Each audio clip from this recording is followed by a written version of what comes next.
Do not adjust your radio dial. You are tuned in to the Mark Order Podcast.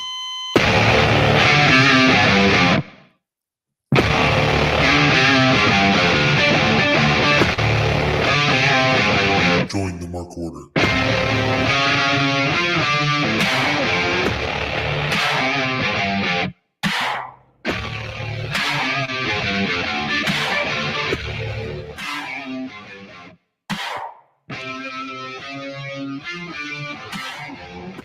Oh, it's Wednesday night. You know what that means. It's the Mark Order Podcast. It's episode 52. Sweet! Everybody's here. Thank you. Everybody's here tonight. Matt's back. And what did you say on Facebook? I'm back. Let's do it, bitches. Yes. My goodness. Could have just been a Chicago nod of I'm back. That's it. No, he goes, I'm back, bitches. Let's do this. Yeah, that's what I did. What's the problem? No problem. Why are you looking to start a fight right off the bat? You're looking to start problems immediately. Well, I always look to start problems. Everybody's here. I said it. Matt's back. Let's do it, bitches. Kate's here. Yes, Ryan's bitches, I am here. Bitches. You sound like a women's wrestling promo at any company. That's true, bitches. Bitches, bitches, bitches. I'm gonna slap you, bitch. Make you my bitch.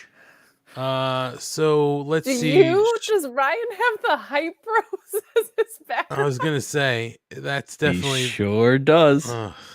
Kevin is so excited. He's not even watching, but somewhere in the world, he's like, Matt Cardona is on someone's screen right now. His like Cardona signal goes up.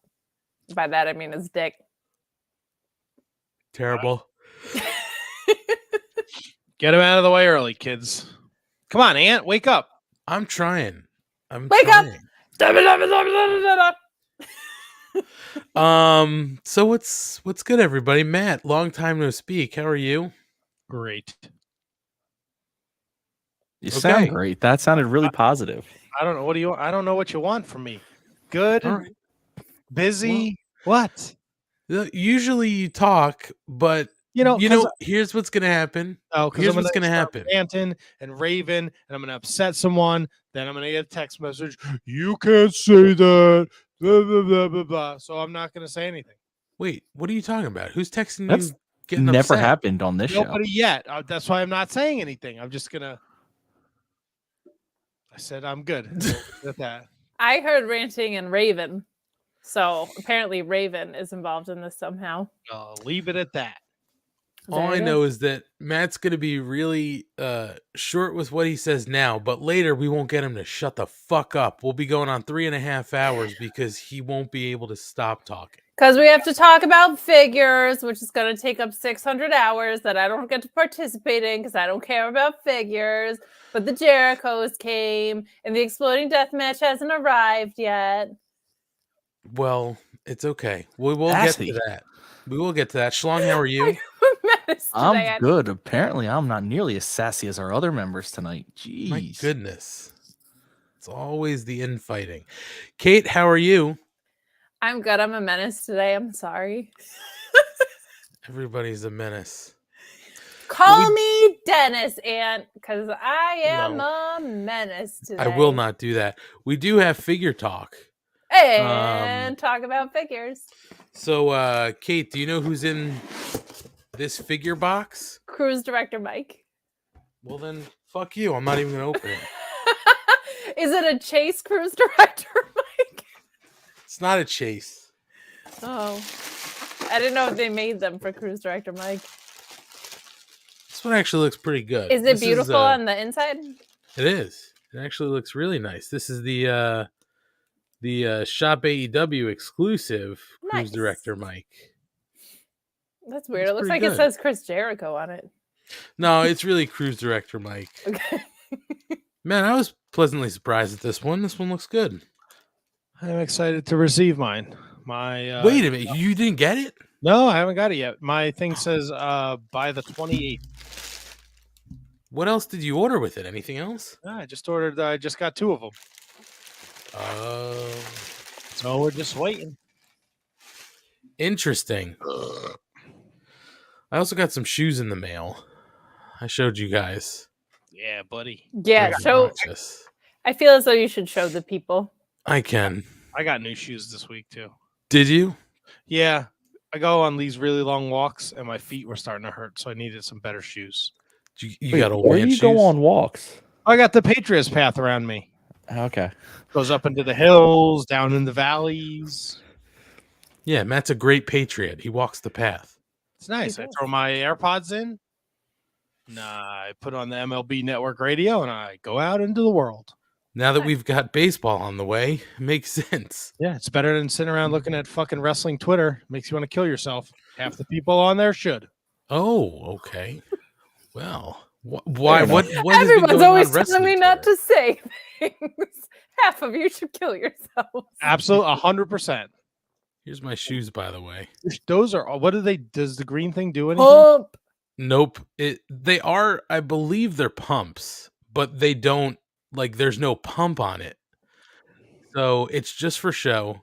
I And like there's that little tube that attaches as well. They're pretty sick. No laces. This is the one thing I hate, though. This is the new trend. Now, for anybody watching and for you guys, see the tongue isn't sewn shut. It's just like open foam. Oh, Yeah, I'm not into that. That's a new trend because I was trying to find a regular pair of shoes for a long time. All I like to wear, Nike, mids or high tops. Mids. Very true. Black with white accent. And all the ones that they had this open fucking tongue. It looks so fucking bad. I feel like that was a supply chain issue, and they were like, "We're gonna make it a trend." I don't know. It's just all it takes is sew it the fuck up. Yo, those are really cool, though. You're never gonna wear those, are you? No way. I would have ordered 2 pairs if they weren't fucking the price I'm they really were. trying to figure out what the back thing is supposed to be. I guess a slime tank. I don't know. That's what I'm guessing. I mean, all right.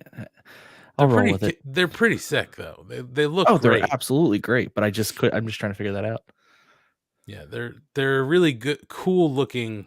You know, when you see them up close, they did a really good job. But Real quick, and apparently Asian Joe, who's into all this stuff, says the open foam tongue is a callback to the 70s and 80s pairs to give them a vintage look. yes, I'm aware. I am aware of that. They still look like shit.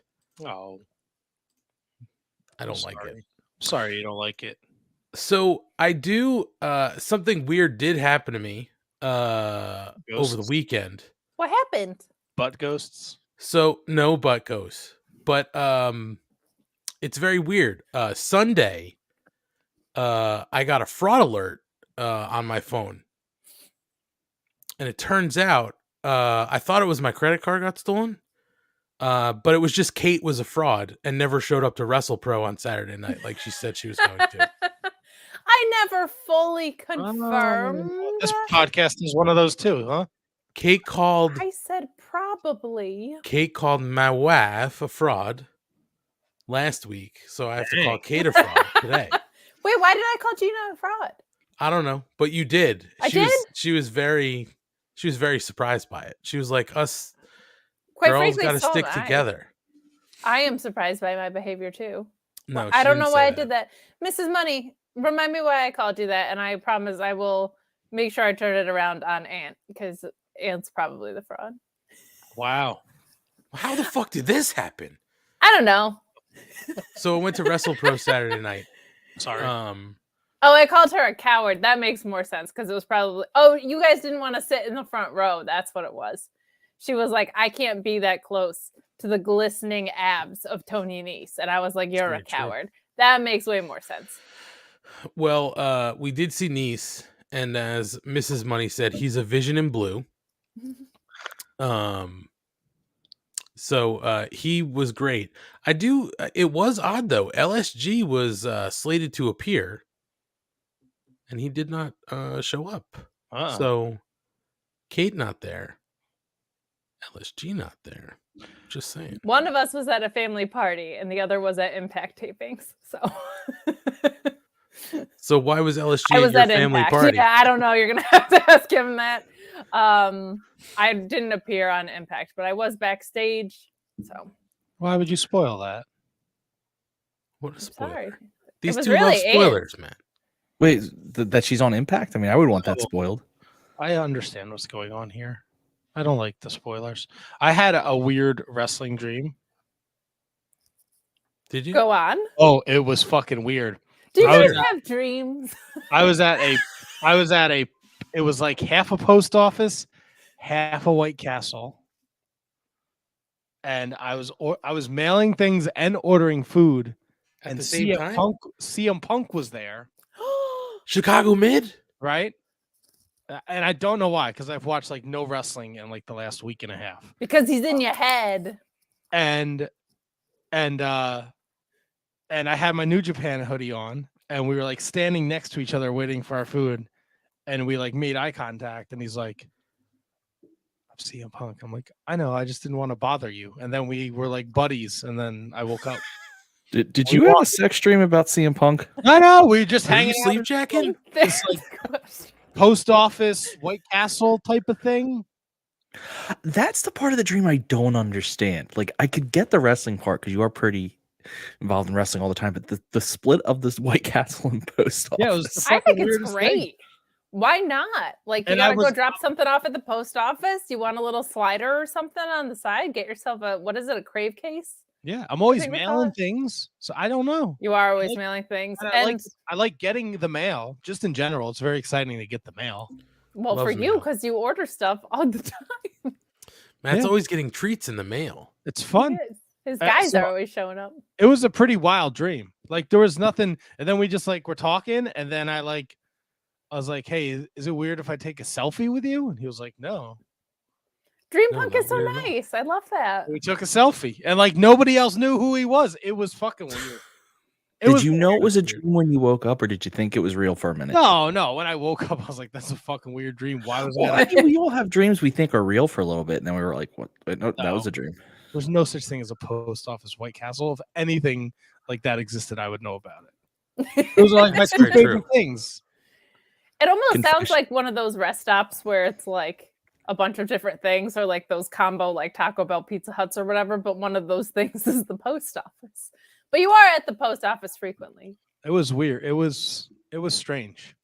And like I said, I haven't watched any wrestling for like a week and a half. So, That's why. Well, if I may jump back to WrestlePro. oh Yeah, yeah, I'm please do. sorry. I No, thought it's you were done. okay. No, that's a on- good segue because it was wrestling that I watched within the last week. Nice fought. That was a good match. Jay Lethal and Kevin Matthews put on a banger. That was a really good match. Ashley D'Amboise and Freya the Slayer had a good match. That was a good one. Does Freya come out to Slayer? She does not. Fraud. She That's a comes out to disappointment. some, I guess, Game of Thrones type thing. So she's the fraud. She's the Queen of the North, Got Freya the Slayer. Well, Freya is a Nordic god, so Well, there you go. All right. LSG didn't show up for his 6-way elimination match. Fala Ba wound up winning silver title. Bala! So that Friend was, of the Shining Wizards. Yes. CPA. no longer with Impact. That's true. He is not. CPA and Vargas fought. CPA, a lot of fun. Matt, you probably hate CPA. There you go. Nick's a very nice guy. Well, you don't like Orange Cassidy, so I figure you probably wouldn't be into CPA. I mean, I don't know Orange Cassidy either, so Or Uh, Marco Stunt. you can continue to destroy every gimmick I have on the show. It's fine. Okay. Well, I'm just saying. I Look, was if running you're- with if your you're gimmick not- of hating If you're fun. not doing it, the weird fucking people that follow Kate and Ryan are doing it, so it's fine. Oh, getting run down, huh? What do you mean? The WWECW thing, they destroy it on Twitter. They tweet at the Wizards podcast Oh, yeah. all the time. It's not a gimmick. It's true. It's life. No, it's a gimmick, and they fucking took the gimmick from the A show and they just fucking ran it through the mud. I love that you act like Ant doesn't also do that all the time, but The mud. On Twitter? I don't fucking run that shit through Twitter. No, but we talk about you are Well, of course. very big on to Taz with two Z's. It's not That's how you anyone- spell it's his not name. anyone that I'm looking at.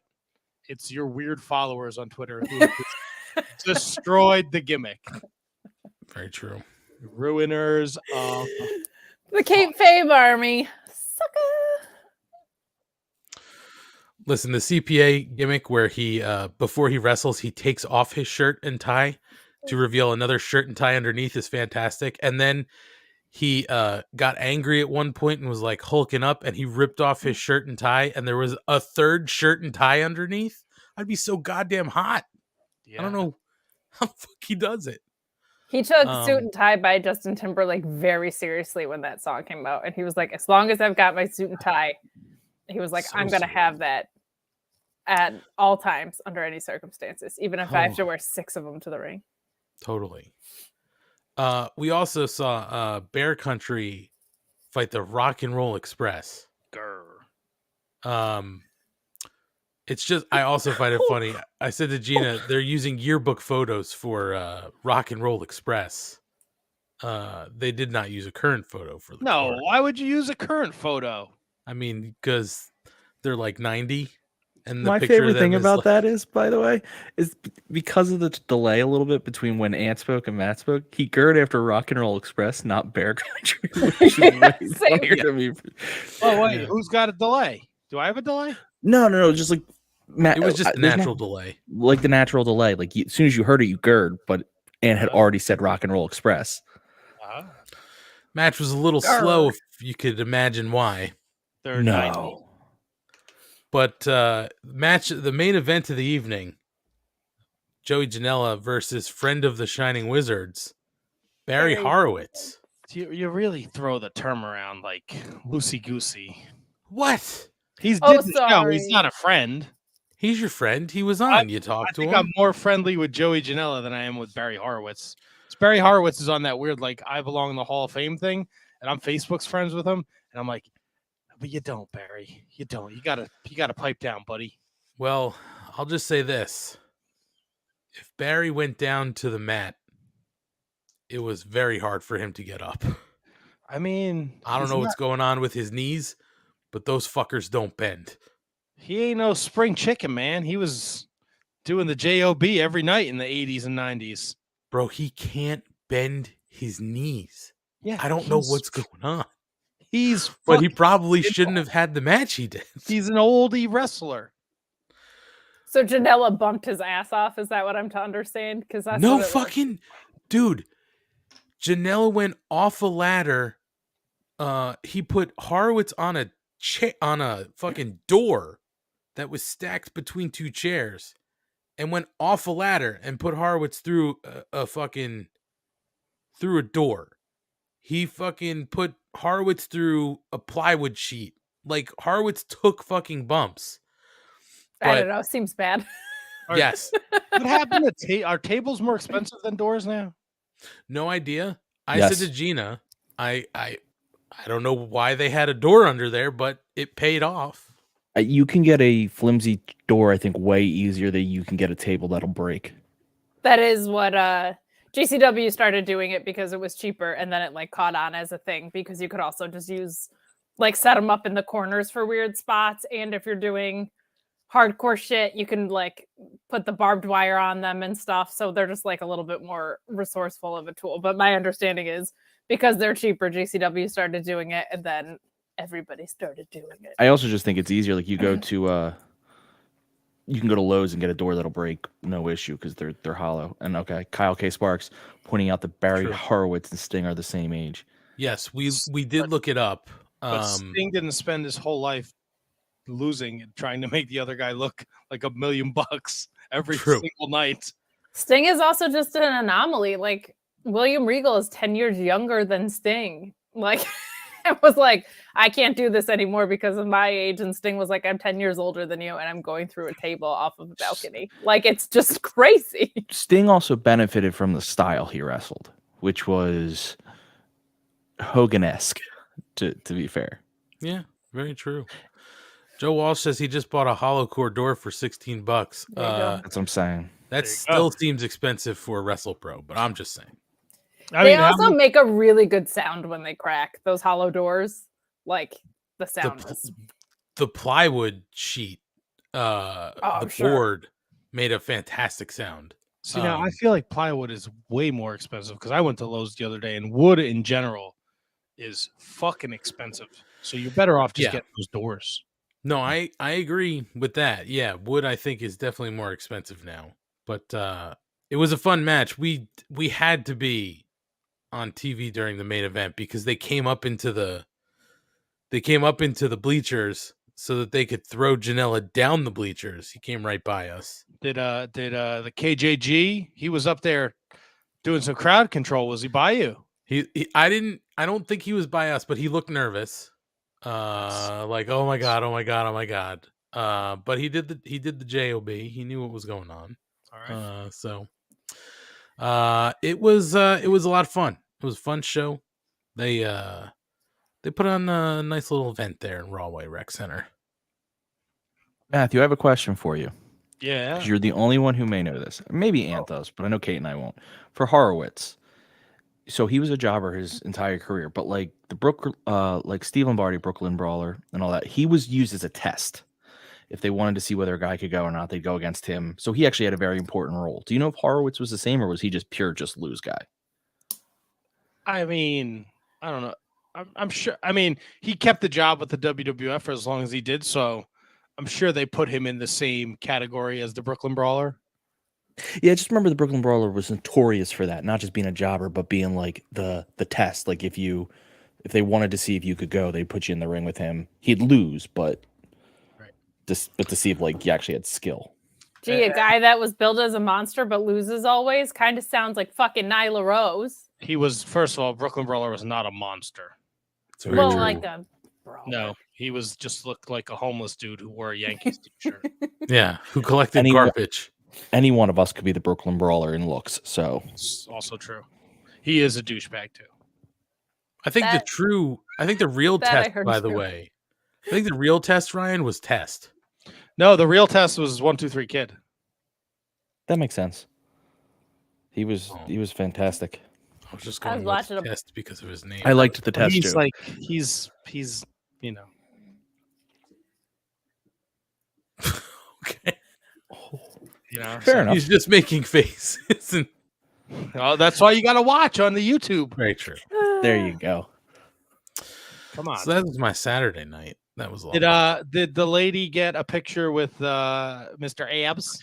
He did not have a table. We were looking around all night. We were nervous, Matt, because I guess you were messaging in the Discord, and I happened to check it out, and we hadn't seen him all night. So we were like, oh my God, is he actually here? Like, is he going to show up? And then it was his match, and Gina felt much more, Gina was very happy, but he was definitely not at a table. Because I said to her, I got cash. I'm going to throw a 20 in his little tighty. At him? At his abs? No, I'm just going to slide it up in his G-string or whatever he's wearing. And I'm going to say, you be nice and just make her evening. But he didn't have a table. So Mr. Nice lost out on $20 and a lot of heavy sweating. Would you? It was fucking hot in that gym too, by the way. Oh my God, it was last time too. The worst. Do you think you could convince her to go to Brooklyn and see him wrestle Casanova Valentine, no ropes, no rig death match? Because I believe that's why he didn't have anything set up. He went right from WrestlePro to Brooklyn to shoot that angle. Don't do it, Mrs. Money. Don't. She probably would have done it. She sent me a text, I think, Monday and was like, so do you want to do a 4-hour round trip to Philly to watch Nice wrestle? I said, absolutely not. I admire her commitment. Yeah, she's got the fucking 8x10 up in her office. She stares at it and talks to it. Sometime I go by and I hear her talking. I'm like, who are you talking to? And she goes, Tony. So it is what it is. What's up? As long as it's not Tony from the Shining Wizards Wrestling Podcast, you're good. No. That would be weird on several levels. Oh, Matt, look, response to you from Mrs. Money. I thought that was happening in Texas. It very well may be. I'm not up on my no ring death matches. I'm out of the loop. Or did they I call it can't- a I can't Texas keep- death match that took place in Brooklyn? I can't keep track of fucking WrestleMania weekend. What are you on drugs? Have you seen the goddamn list? There's like 100 fucking shows. Yes. Somebody put it in the Discord. I don't. Was Yeah, it Cross Lisa. Girl? I think it was Lisa because she's down there in Texas. It's Also, Yeah, Dallas is boring. Dallas is really boring. So, It's like, obnoxious. from what I've heard, you guys probably could have gotten credentialed at this point if you wanted to. No, Like, I want no but part. why would you want to, right? Like, I was able to go, but I'm like, I don't want to pay for the flight and the hotel even. Never mind, there's nothing in the card that I want to see, and any of the collective stuff, I'm like, I don't want to get COVID a fourth time. Come on now. The zoo is nice in Dallas.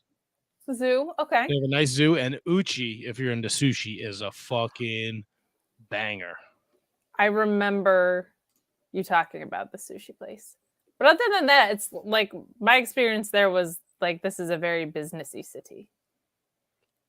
It's I've just never been. I can't. No comment. WrestleMania is too much. Way too much.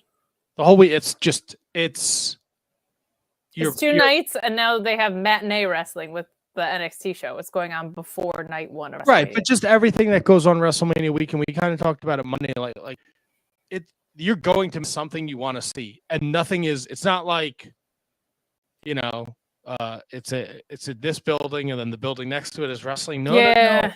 When the last WrestleMania they did here, they did shows in Jersey City. They had the show at the Garden. The WrestleMania was at MetLife. Yeah, it's. I met you guys at the G1. When Kevin went down to Florida, like Janela Spring Break was like 40 minutes from where he was staying. Like it's all over the fucking place. Yeah, That's insane. I can't see it. It's all like colors. Yeah.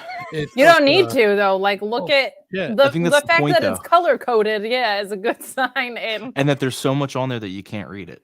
Yeah, it's like a size 7 font or whatever. Yeah. There's wrestling starting Wednesday, March 31st. I don't know why there's a wait. What the fuck is that? March 30th. They have a typo on this sheet. It's March 310th. Holy shitballs. That's too much. I mean, look, if you're gonna go, God bless you. Go have fun, enjoy it. But Be it's safe. it's fucking exhausting. When they did that first WrestleMania here in Jersey, and we did the first WrestleCon, like we did WrestlePro. I went to Dragon Gate. I went back to WrestlePro. We did the convention. We did WrestleMania. It's fucking exhausting. It's a lot. See, I think what would be cool is if they could host it. I mean, I know they're not hosting Mania, so it's a little different for these independents, but if it could be at a place where everything was walkable and it was like, you go to a hotel and you don't ever have to get in your car again, because that would be at least an experience. But you can, I guess, because it's just everyone and their mother's throwing an event. Yeah, but honestly, GCW, well, they're building off the back of Mania, right? But like the best place I think to do something like that they already have a relationship is Indianapolis, because the whole city's connected by the walkway, and like I just feel like there's not a lot going on in that city. Like that would be great for Indy, and it's such like a perfect setup, but they're just gonna follow Mania wherever it goes because they're capitalizing, which is a smart play. But like, look at that. That's crazy. And there's too much good stuff. You have the ROH Supercard, you have Mission Pro, you have like Honestly, that's probably the only thing I'd want to go to that weekend is the Supercard of Honor. I mean, I Honestly, would definitely want to go to Effie's Big Gay Brunch. I mean, yeah, are there things on this list that I would definitely go to? I mean, like, if we go back to the start, I mean, I'm skipping fucking Major League Wrestling. I'm skipping GCW. I don't know half of this stuff. Control Your Narrative is the move, honestly. Yeah. CYN. Do you know that the narrative is like, okay, so you don't enter the ring, you enter the narrative. Oh my God. And then I am not kidding. And then instead of saying like somebody won, like if it was Ryan and Matt won, it would be like Matt controlled his narrative. Ryan, not so much. That's what they actually say at the conclusion of every match. They say not so much. They say not so much. And you don't win. You controlled your narrative. And to control your narrative is a battle with yourself. Good luck with that, EC3 and company. Good for you guys. I don't think I would hate. I don't think I would hate that as much if it wasn't for the fact of everything they try to claim like they are and stand for. And it's like, oh, you're just the biggest bunch of nerds I've ever seen. And then you saying that, so you can imagine how the average person feels. And they have like a rant room, but it's just the janitor's closet. What the fuck? Would you like to know the rules of control your narrative? Yes, please read them aloud at once. The first rule: you are in control. Me? The second rule: you are in control. Oh my goodness. That's a Fight Club play. I didn't write the fucking rules. All right. The third rule is fights end when you tap out, get knocked out, can't stand or quit. Sanctioned matches are in quotes. Can end via pinfall. So basically all the same rules of wrestling. Got it. Rule 4. Standard professional wrestling rules apply for sanctioned matches. Chaos ensues in the project pit.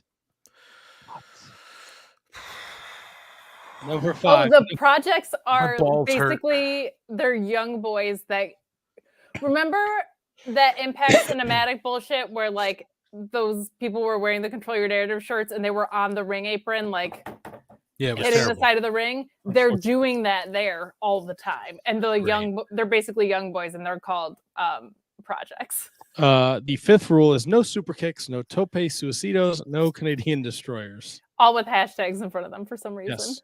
The 6th rule is the fight isn't with your opponent, as Kate said, it is within yourself. Oh my god. The 7th rule: fights will go as long as they have to. Sanctioned matches hit their times. I think I have testicle cancer because my balls really hurt right now. Well, I got one more rule for you. Oh no, don't do it to me. If you want to hashtag control your narrative, you have to fight. This is so fucking bad. Well, I when hate you that so much it hurts. Who is going to tell Austin Aries that the fight isn't within himself? It's just that he has COVID because he refuses to get vaccinated. Well, isn't there that rumor too that this like white supremacist group funded them? Was that true? There's a rumor out there, but they've denied it, obviously. They did a whole discount code of 88 and you get 88% off. 88's tied in with like the SS. And everyone's like, and then EC3 tried to be like, oh, I didn't know what it means. Like, then why'd you choose 88? No one has ever chosen 88% off. Also, you are selling well if you're giving people 88% off of something. It's like doing buy one, get one tickets to WrestleMania. Oof. And still not. When you have 2 nights, you can do that. Jesus Christ. Yeah. By the way, we talked about we mentioned the Super Card of Honor. We did. So far, they announced we're gonna get Gresham versus Bandito. It's gonna be killer. Oh, yeah. Can't wait. They announced Zayn versus Swerve. Gonna also be killer. Yeah. They announced Jay Lethal versus Lee Moriarty. Hell yeah. It's gonna rule. And we're finally gonna get the Briscoes versus FTR. Hey. Look at that. Apparently they've been working on that since January. They just need to buy the company to make it happen. Did you forget to mention Bandito and Gresham? Hell yeah. No, that was the first one I think I said. Okay, sorry. It's okay. That's going to be a banger. So yeah, I'll be watching that somewhere because that's... I got you, buddy. Oh, sweet. If I'm working, I'll pass that shit over to you. Thanks, still got that. I still got that Honor Club, son. Yeah, it's on the Honor Club. Oh, they are doing it through the Honor Club. I could just buy it on Fight, but... Because Honor Club is real. I got you, homie. I thought, but they're not controlling their narrative. So is it real? That's a really good point. Is anything real? We have to look within because the narrative is within ourselves. I looked within this week and I canceled a bunch of subscriptions that I wasn't using. Like what? Well, I canceled my Pro Wrestling Crate. It's a good one. So I have no room for t-shirts. You got enough stuff. You don't need a grab bag. I canceled my High Spot Network because I just not watching it. I canceled the Pro Wrestling Noah Wrestling Universe Not because it's bad. I just don't have time to watch it. Only so many hours in a day. So I saved a couple shekels. I was excited about that. I'm happy for you. More figure money. Yeah, there you More go. figure money. Oh, we somehow on the figure talk. Summer's coming around. I gotta spruce up the backyard. It's very true. Somehow, Matt, on the figure talk, we forgot to mention fucking Walmart fucked us. Please don't. I don't want to rage. Can we get a little bit of rant out of you, Matt? Can you go into a janitor's closet, aka the Are rant we on the room? rant?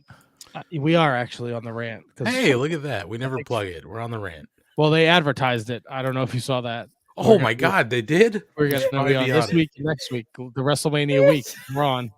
So I don't know why Aunt popped me so hard. Oh, hey, look at that. We're on the rant. Hey, we're on the rant. Yeah, no one's listening. If you're on the rant listening, like I said Monday night, God bless open you. the YouTube and just tell us you're listening, because I'm pretty sure no one listens on the rant. So, Matt, why don't you give us your thoughts on the Walmart?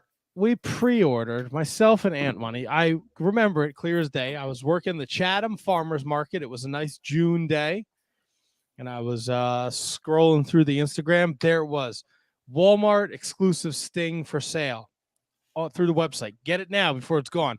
I text Aunt Money. We jump in there. I ordered 3 because I didn't know if Aunt was going to be able to get one, because people were like, these things are flying. And Aunt's my buddy. I'd look out for him. He's a collector. Yeah. So I ordered 3.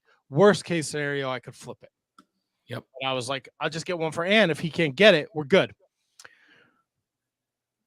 Fast forward to December. You get the email. It's been pushed back. January, February, whatever.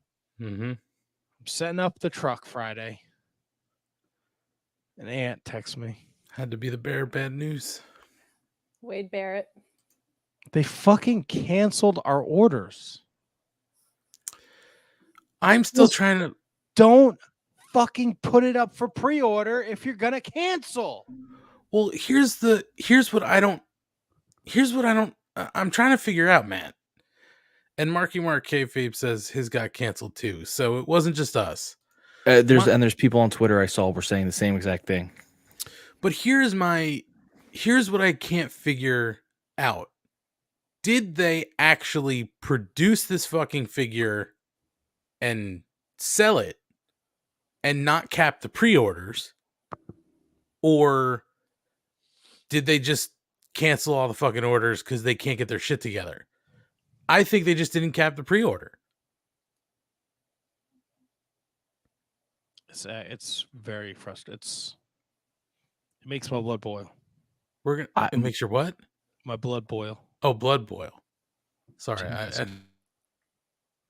My guess is that they didn't cap the pre-order. we're gonna have a gap mat in the collection.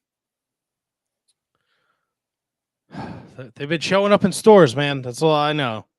Oh, That's how I know that they didn't cap the pre-order, because they clearly made it. They put it in stores. It's really not that hard. You go, we're going to make this many. We're going to give you this many. Okay, well then we will allow you to pre-order that exact amount. And once that exact amount has been hit, we don't take a pre-order. all I know is that my Walmart right up the street doesn't get shit. I haven't seen anything I ever want. Any figures. I haven't found any Ghostbuster shit. I haven't seen any wrestling stuff there. It's garbage. I have to go like a half hour out of the way to try to find a Walmart with anything. You guys are so brave. You know what, Kate? We all can't tweet about touching grass like you do every day. I mean, you could, but Wait. No one cares enough about me. Wait, And what care happened? about you, I'm Matt. okay. I'm okay with that. Is that a euphemism? Is Kate rocking the ganj? No, I would probably be a happier person if that was the case. Oh, you should try it. Get some edibles, man. Kate, I can hook you up. I got some. Yo, we should do some edibles and watch. No, I don't have edibles, but I have. I'm not saying I like can take care of us. right now. I'm just saying like we should do some edibles and then do like a watch along. You should right now. That would be hilarious. Can we do the show while you guys are high? That would be amazing. I mean, I can sometimes barely stay awake. I saw the Batman last night. How The was whole the Batman? Batman? Yeah. I saw the Batman and I didn't realize it was 3 fucking hours. So I saw it at 9:45 at night. That's It was rough. excellent though. Good for you. The first time I looked at the clock, it was like 12:10, and I was like, "Holy shit, this is fucking flying!" So it didn't feel like 3 hours. There was a gap in the middle where it was like, what the fuck, man? The whole story made sense though. It was, look, excellent movie. He's very, I don't know when Batman became emo. I don't know if this is like a DC thing. This is year 2 Batman. Okay, I don't know what that fucking means, dude. I'm all over the fucking place. They took my Marvel off the Netflix. They moved it to Disney Plus. We've been filling in the gap with the X-Men. I'm all over the goddamn place. I can't keep track of shit. I mean, it's I can't on Disney believe I Plus. pivoted you guys away from figures into something else that I don't watch. Now it's You what had Batman- Batman nails. I know, I'm gonna go see it, but you should. It's an excellent, excellent movie. I'm glad. Yeah, we But won't he's like, give I spoilers. thought- I thought the fucking doctor wrote it. It was very emo. The doctor. It's fucking sad. My fucking mother's dead. I'm not fucking sad all the time. What do you want from me? Spoilers. He's so bro. sad. He's so sad. Well, He's a he's- superhero. Be fucking enjoy it, man. Do something The cool. way you say sad. He's so sad. So sad. Why is he so sad? He's a sad man. I don't understand. Don't be sad. My mommy and Hey, daddy should are we- gone. I'm a billionaire. Right, they've been gone forever too. And he's got it. You're right. He's a billionaire. Is he? Billion. I'm just a millionaire. He's a billionaire, and he's He's still got sad. those goddamn Batman nails. He's got a fucking butler. I don't have a butler. I got 3 cats. I'm fucking cleaning up hairballs every day. You're their butler. Alfred's cleaning up for everybody. That's a cat butler. Yeah, if we see enough cat butt, and now we got True. the cat butler. Don't summon cats, please. Dun dun dun dun dun dun dun. So, Cat butts assemble. so did anybody watch Late Night Rampage on Friday? Yes. Yes. I was so tired. I was out Friday. Friday night, so I the DVR was set, but I forgot to extend the time on it, and I couldn't do it from my mobile app because Optimum sucks a bag of dicks. So I did That's not good. see Rampage, but I heard it was good. But obviously the ratings fucking sucked because it was at 11:30. No, It closer to midnight. started, at probably 11:50. It was good. Darby Allin almost killed himself like he does every match, and it was a lot. Yeah. Keith Lee yeeted people. It was fun. Yeah, it was Darby Allin defeating the Butcher by count out. We saw the Butcher tonight. We'll talk about him. That was an Um, excellent match too. We should Yeah. pause and say that like Butcher in a solo match was a fantastic sight to see of him, and I think it was one of the strongest matches that we've seen him in AEW. Like I was really impressed by just how he worked alone. Well, now he's used to being alone. Now he doesn't have to split his time with anyone. I was just gonna say it's because he's got all his time to focus on wrestling. Unfortunately, No. Red Velvet defeated Layla Hirsch. She was stirring it up. Matt loves to stir it up more than anything in the Fun. world. Stirring it up is fun. As long as the end result is not cotton candy, you are a winner. You're You don't like anti-cotton candy? Cotton candy is disgusting. It's gross. It's sticky. Kids get it all over their fingers. They try and touch your brand new Johan Santana jersey, and you want to punch them in their faces. Oh, this sounds like a personal matter. Sounds a little specific. I'm not gonna lie. Very specific. Cotton candy is disgusting, and then it gets all over your fingers. I don't think cotton candy is. I think children are. Both. It's like it's my ultimate bugaboo. If it was like a half child, half bird, I would probably have a heart attack. Half child, half bird with a mouthful of cotton candy. Half man, is bear, my pig. worst nightmare. Man, bear, pig.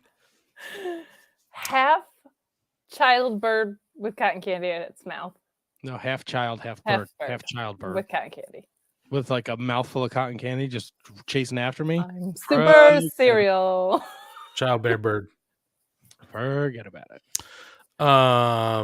House of Black defeated Fuego del Sol in Bear Country because Fuego del Sol is a goddamn loser. He's a fucking loser. That's what he is. Jobski, baby. But did you I- see the move he took? Yes, I did. That looked fucking sick. That's the only thing I saw was that clip. So I have to go back and watch this. And then Keith Lee defeated Max Caster.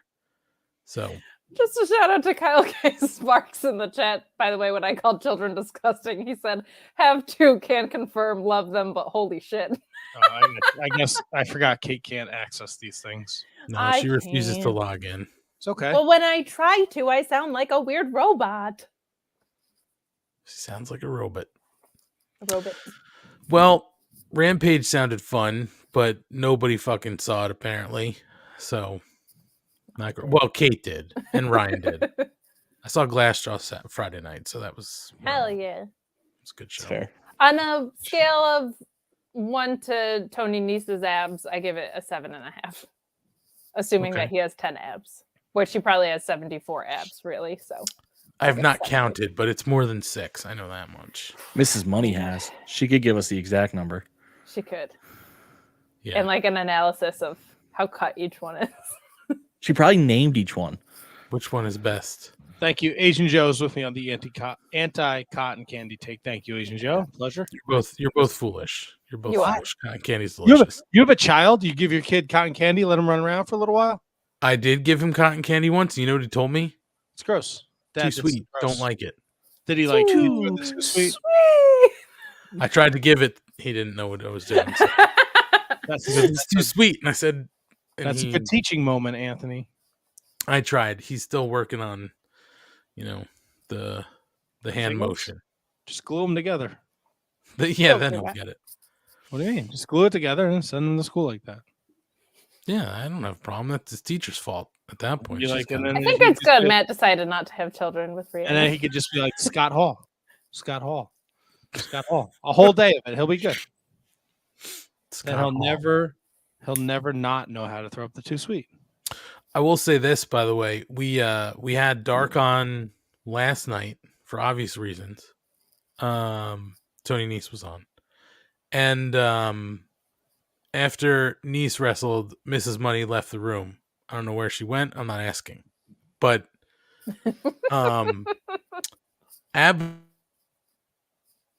Abaddon came on, and Baby Money was sitting on the couch, and he's like, "Who is that?" And I was like, "Oh, it's Abaddon.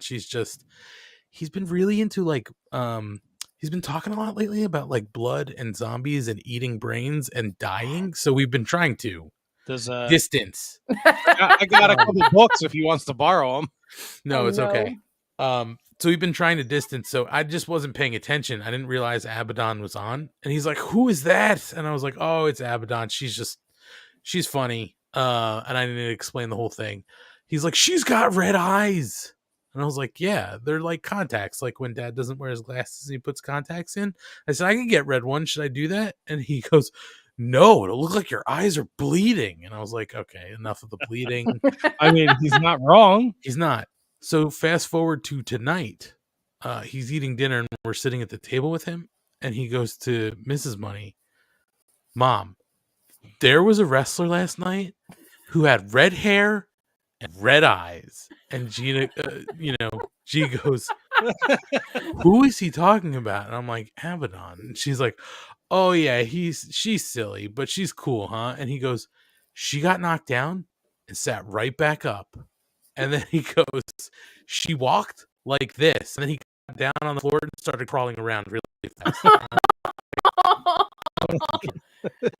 Amazing. You need to take a video next time. It was too quick. I had no idea Too quick. he was Too gonna. quick. Baby money. It was just I had no idea that it was gonna stick with him because he didn't seem to be into it, but he loved it. Also, little inside news. Not inside news. They announced it. Rob Zombie going on tour with Mudvayne and Powerman 5000 And Static X. and Static X. Yes, Yes. The which I think perennial bands that my friends open for at Starland. Power Yeah, I think- 5000 and Static. I think Edsel Dope is now singing first, which is pretty cool. But we are pretty sure tickets go on sale Friday. We're gonna try to take him because he fucking loves Rob Zombie. He's so cool. All right. So He loves Rob we're gonna try to take Zombie, him over the summer. and he loves Matt making pizzas. I honestly want to see Mudvayne because They're fun live. I like fucking Mudvayne. Anyway, Man, we're 50 minutes in. We've been ranting and raving. Matt gave a little rant. Thanks, Matt. Hey, you're welcome. Matt, I think you want Yo. to rant a little bit more, don't you? I do, because if you are enjoying this wonderful vehicle, whether you're live, you're on the YouTube, you're on the Facebook, you're on the Twitter, or you're listening in podcast form, you say, God damn, this is a great show. It's got comedy. It's got people full of wrestling knowledge, people that know about figures and ghosts and tag teams. Ryan Schlong, tag team expert. You say, where can I find more of these excellent shows? Well, you should go right over to the Shining Wizards Network, shiningwizardsnetwork.com, home to an array of excellent shows. Of course, if you're not familiar with the Mark Order podcast, you're not familiar with Shining Wizards Matt, the Shining Wizards Network, it's my home. It's where the Shining Wizards live. Over 10 years, the Shining Wizards podcast. Recently, we con former Ring of Honor six-man tag team champion, AEW Darby regular. You saw him wrestle Frankie Kazarian. You saw him wrestle Andrade. Adam Cole recently. He was a guest on the show. So check that out over at the Shining Wizards Network. Also in Snowy's lane. This is what he's good at. So if you are a heavy metal fan and you are looking for a new heavy metal podcast, Radioactive Metal is the place to go. Check it out. Their latest episode, it's called Gimmicks. And they kind of talk about metal gimmicks in the world, like the Kiss King Diamond Warpaint, Iron Maiden's Eddie, the Kerry King's arm spike, Corpse Grinder's neck, and various guitars, signature designs, deep dives into so much in the heavy metal community. So check that out. And then the Ringside Rant. RJ over there is doing great things. Their latest episode, they go back to the March 17th, 1997 Raw. They're on their way to WrestleMania 13. So check that out. All available. The Shining Wizards Network, shiningwizardsnetwork.com, home to 1, 2, 3, 4, 5, 6, 7, 8 fantastic shows. Check it out. Back to you in studio. Oh man, thanks, Matt. You're welcome. Our Facebook broke. I'm doing it right now. I'm taking care of it. So Doing it well on the Facebook. Also, right, if you enjoy the Shining Wizards Network, you're looking for more things to check out. Kate does a variety of podcasts. Tuesday nights, Sour Graps with Alex over there. They're talking NXT 2.0, and they're having a lot of fun doing it. Definitely worth checking out. Something's got to be fun on Tuesday nights, and it ain't NXT. So she's also crushing the Friday night post SmackDown and Rampage show over at Fightful. So if you want to check out Kate, she's doing that. Schlong's crushing it on the Mark Order Twitter at Mark Order Pod. Maybe. I don't know what our Twitter handle is. Yes, that's what it is. Good job. Thank you. Yo, Matt. He's watching Dark. He's watching Dark Elevation. He's watching Mission Pro. He's watching all sorts of wrestling. Anything Ryan's interested in, he's watching. He's tweeting about. He's interacting. He does a great job. So if you're not following the Mark Order podcast, you should be. yeah, And if you think there's wrestling I should watch and tweet about, come talk to me about it. There you go. I'm all for wrestling. but what if I am like watching a live tweet and I'm like, I wish I had some sort of symbol to stick on something Well, Kate. to go on? Oh, sorry. I thought Like that a was bat it. signal? Like a Sort bat of. signal, kind of, but like more Mark Ordery and maybe with multiple versions. Well, I've got news for you. You can just go to the bio, hit that link tree, and there is a request button where you can request free stickers.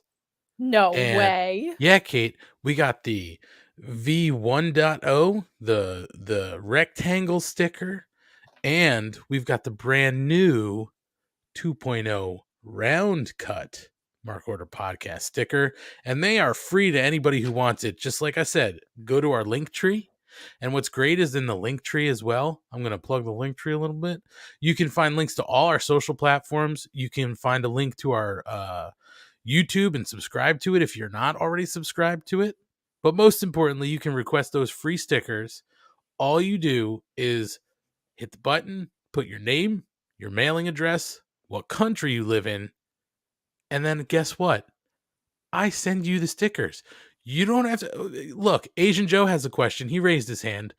Do I have to pay for shipping though? Well, Asian Joe. of course, that would be reasonable to have to pay for shipping. Guess what, guys? You don't have to pay for shipping. You just send me your address. I take care of the rest. Shipping's on us. I'll send them anywhere in the goddamn world. So you just tell me where you want them, and I will send them. Will you send them to Parts Unknown? Yes, as long as you give me the address within Parts Unknown and what country Parts Unknown is within, you'll get stickers. Beautiful. You'll I gotta get be honest. It's so much better when Matt does the live read. I like it better, but it does take away our segue moment, and I feel like we inadvertently fell into it here. We did. Because I like it when Ant goes, "Well, Kate." Have I got news for you? It's the best. Kate loves segues. I Segues do are good. love segues. They're fun. I guess Matt is done for the night, so we thank him for joining us. No. Listen, he gets to take a break. He did the live read, so now he's got to go make a little pee-pee and maybe get a drink. So that's fine. Pee-pee in the potty. Pee-pee in the potty. Sorry, the wife is we're experimenting with the cats. We're putting on what are you experimenting with the cats, buddy? We're putting Phrasing. on like what are they, prosthetic nails? Prosthetic nails? What? The cats now have nail caps on so they can't scratch each other's eyes out. Wait a minute. Smart. Are they little caps? Are they just mittens? No, they're not mittens. Mittens? They're not mittens. Are your cats loud? How do you... For those listening in podcast form, Rhiannon is Okay. Showing them to us, and they Is look it- just is like it little a little cats. it's like a little condom you put on their nails, huh? Yeah, it's like a nail condom, I guess. A little finger condom. There's Danhausen. Danhausen is here. Congratulations. Get that out of the Whoa, way all there. right. I hope she comes back. So sorry. That's why I had to go see, because now the baby gates are down. Kate's back. Cat condoms. I'm just Sorry, trying there was to a fix lot. My camera. What the fuck Is happened? that better? My camera just slid. That's all. Oh, No. you were fine. Sorry. I was, if you recall, we had that incident a couple months ago Yes. on the podcast. So I wish we could play the audio right fucking now. I wish you could play the visual right now because Matt's face went. I mean, I'm Yeah. sure I could find the episode and pull it up on the YouTube, but my goodness, it was so fucking funny. Well, best of luck to you there, Matt. she's already got 2 cats down. So How do you get the cat to sit still and put it's those not things easy. on? I asked her how Muda did, and she said it wasn't. He hissed. He tried to bite her. Smart cat. I don't know. You know what? If he wasn't such a dick, this wouldn't be a problem. Did he use Muda Mist and try and He spit did it in her not. face? He did not Muda missed her. He knows Gotcha. better. That's good. You don't Muda miss mommy or daddy. Kate, I want to show you something too. No, if You you do? I don't think you noticed this. Oh, That's not Notorious B.I.G. It is. it It is not. It was the. It is was. Eddie Kingston, partner. It was the last pro wrestling crate I got yesterday, and it had this and a Kevin Nash T-shirt in it. So Oh my Oh, goodness, nice. that is a good looking shirt. yeah, it feels good too. Nice. Oh, I by still the don't way, have a Redeemed These Nuts shirt. I'm way behind no. because my By the parents way, couldn't get me one for Christmas. I did enjoy this. Kyle K. Sparks said it's a clawphylactic, perhaps. Well played. Well played, gents. So, All right, guys, we should let's probably do it. talk about Do it, today man. in AEW. Do it, Rockefeller. Okay. Well, let's look at the rankings real quick. Why? Real quick. 2 birds suddenly appear every time you are near. Ryan has talked for maybe 2 minutes of the first hour of the show and then just chimes in. Just breaks out in song. I like it. Yeah. Hot take. I hate Sammy Guevara's hair. Oh, that's not a hot take at all. Wait, and I'm gonna need camera for a second because I need Asian Joe's right. I have the best T-shirt of the night. I mean, Oh, that's I'm a- gonna I'm Is going to that new? disagree with you. Yeah, Asian Joe got it for me. That's fucking awesome. Oh, that's why. Asian Joe fucking rules. Where did he get He that from? does. Because I see a WWF logo on there. Yeah, I have no idea. That was the shocking part to me that had the WWF logo. I haven't like had a my chance shirt to anybody who gets it. What are you looking at, Dick Nose? I just have a sweater on. So, guys, the rankings, real quick. Do it fast. How fast? Do it like Micro Machine Man. Go. Okay, ready? Here we go. Men's division. Adam Page champ, Scorpio Sky TNT champ, 1 Lance Archer, 2 Sammy Guevara, 3 Jay Lethal, 4 Adam Cole, 5 Powerhouse Hobbs. Excellent job. All right, and the women's division. Why does Thunder Rosa look like a character from He-Man? Well, because she painted her whole face. No, last I week. know, but this is not a good picture of her. Yeah, I don't know why they've just been using the new photo of her. Is she painting her face completely from now on? Did she do away with the half a skull face? Like Danhausen with a wig. A wig house? I feel like it looks more like Sting. I feel like it looks more like King Diamond. Grandma, Fan's her face what painted. was it like? Come on, let's go through the rankings. Let me spend 10 minutes talking about Thunder Rosa's face paint. Well, Let's go. Champ Thunder Rosa, TBS Champ Jade Cargill, 1 Deeb, 2 Nyla Rose, 3 Red Velvet, 4 Dr. Britt Baker, 5 Layla Hirsch. Thank you. And our tag division, champs Jungle Boy and Luchasaurus, 1 Dark Order, Silver and Reynolds, 2 Ass Boys, 3 Top Flight, 4 The Acclaim, 5 somehow FTR.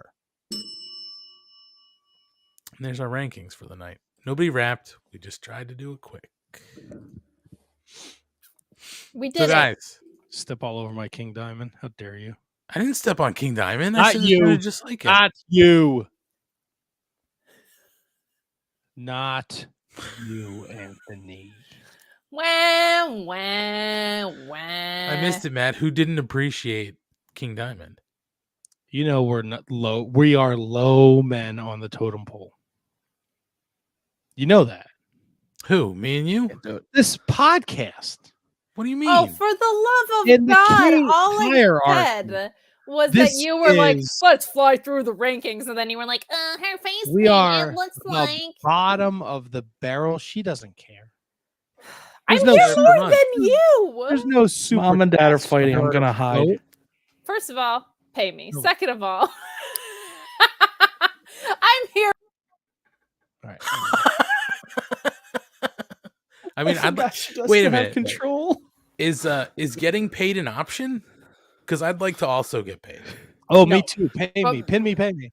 We're gonna get there someday, fellas. Pay me. We're Are gonna we? win. You know what we're gonna get? The winner's purse. The winner's purse? Do we have to split it 4 ways though? I'll take care of it through my Cash App. You'll definitely get your fair share. You definitely will. Trust you. I will. I'm not extorting you guys. Were we from Texas for the second week in a row here? Yes. This Good for was Texas. this was live tonight from Cedar Stars Park. at night are big and bright, deep in the heart of Texas. Ryan only sings now. Seriously, that's all he does. He's like that guy. Does anybody remember the cartoon that used to be on G4, Code Monkeys? No? Then never mind. There was a guy who just always sang. Everything he sang like this whenever he talked. That's Ryan Schlong. That sounds like every band from the 2000s. Fantastic. Yes, Matt. This show was from Cedar Park, right outside of Austin. Their return. And this show opened up with Chicago Mid Pants tonight versus Dax Harwood. Come on, a Bret Hart tribute. Of course he was going to be wearing long boys. I mean, then he should have been wearing a full get up. If he had the full like singlet with the long boys, that would have been Yeah. nice. That would have looked weird on Yeah, him. he should have wore the pants with the trunks over the top. Yeah, but he So didn't. weird. He was just But Chicago. how's that Mid-Pants. weird? That's how Bret Hart wrestled every match of his career. Okay, Were the- trunks over the top of the pants? I think it was the pants. Or maybe it was the whole thing. I thought it was just a one-piecer. I think there was a time when I think it was trunks over the pants. I'm just I think gonna early look it on, up. wasn't it? Way early on. Okay, And not yeah, when he was a 'cause- cowboy either. That does not feel very like a Yeah. look that would look good on CM Punk or at probably any modern wrestler. Yeah, because it's definitely not like in his later run, but I do know what you're talking about. He had like red pants and the black trunks. Yeah. Anywho, sorry. Wait, I what did missed he this have? Black match. pants, red trunks? Yeah, I think he wore I think he just wore trunks in Stampede too. He definitely did that. Yes, in Stampede he certainly did. This is a photo I found of Bret Hart. It looks like maybe it was trunks down here, right? Over the pants. Yeah, Look at that those does. nips. At some point that whole thing becomes one though. That's the pants and the singlet. I don't know how or why. Look at the nips. It's He hard to knew get he past was- the nips. When two becomes one. He was a womanizer. like What are you gonna do? Shawn Michaels' eye. When two become one. I missed this and I'm really, really annoyed about this. Yeah, go What, back this and match? watch it. It was awesome. Yeah, man. Yeah, you should go back and watch this. CM Punk wound up winning by submission with the Anaconda Vice. We did get Sharpshooter, so that was fun. And the Was Ass Boys there- were ringside the whole time. I don't understand that. And a figure 4. Yes. Was there any kind of Bret Hart tribute here?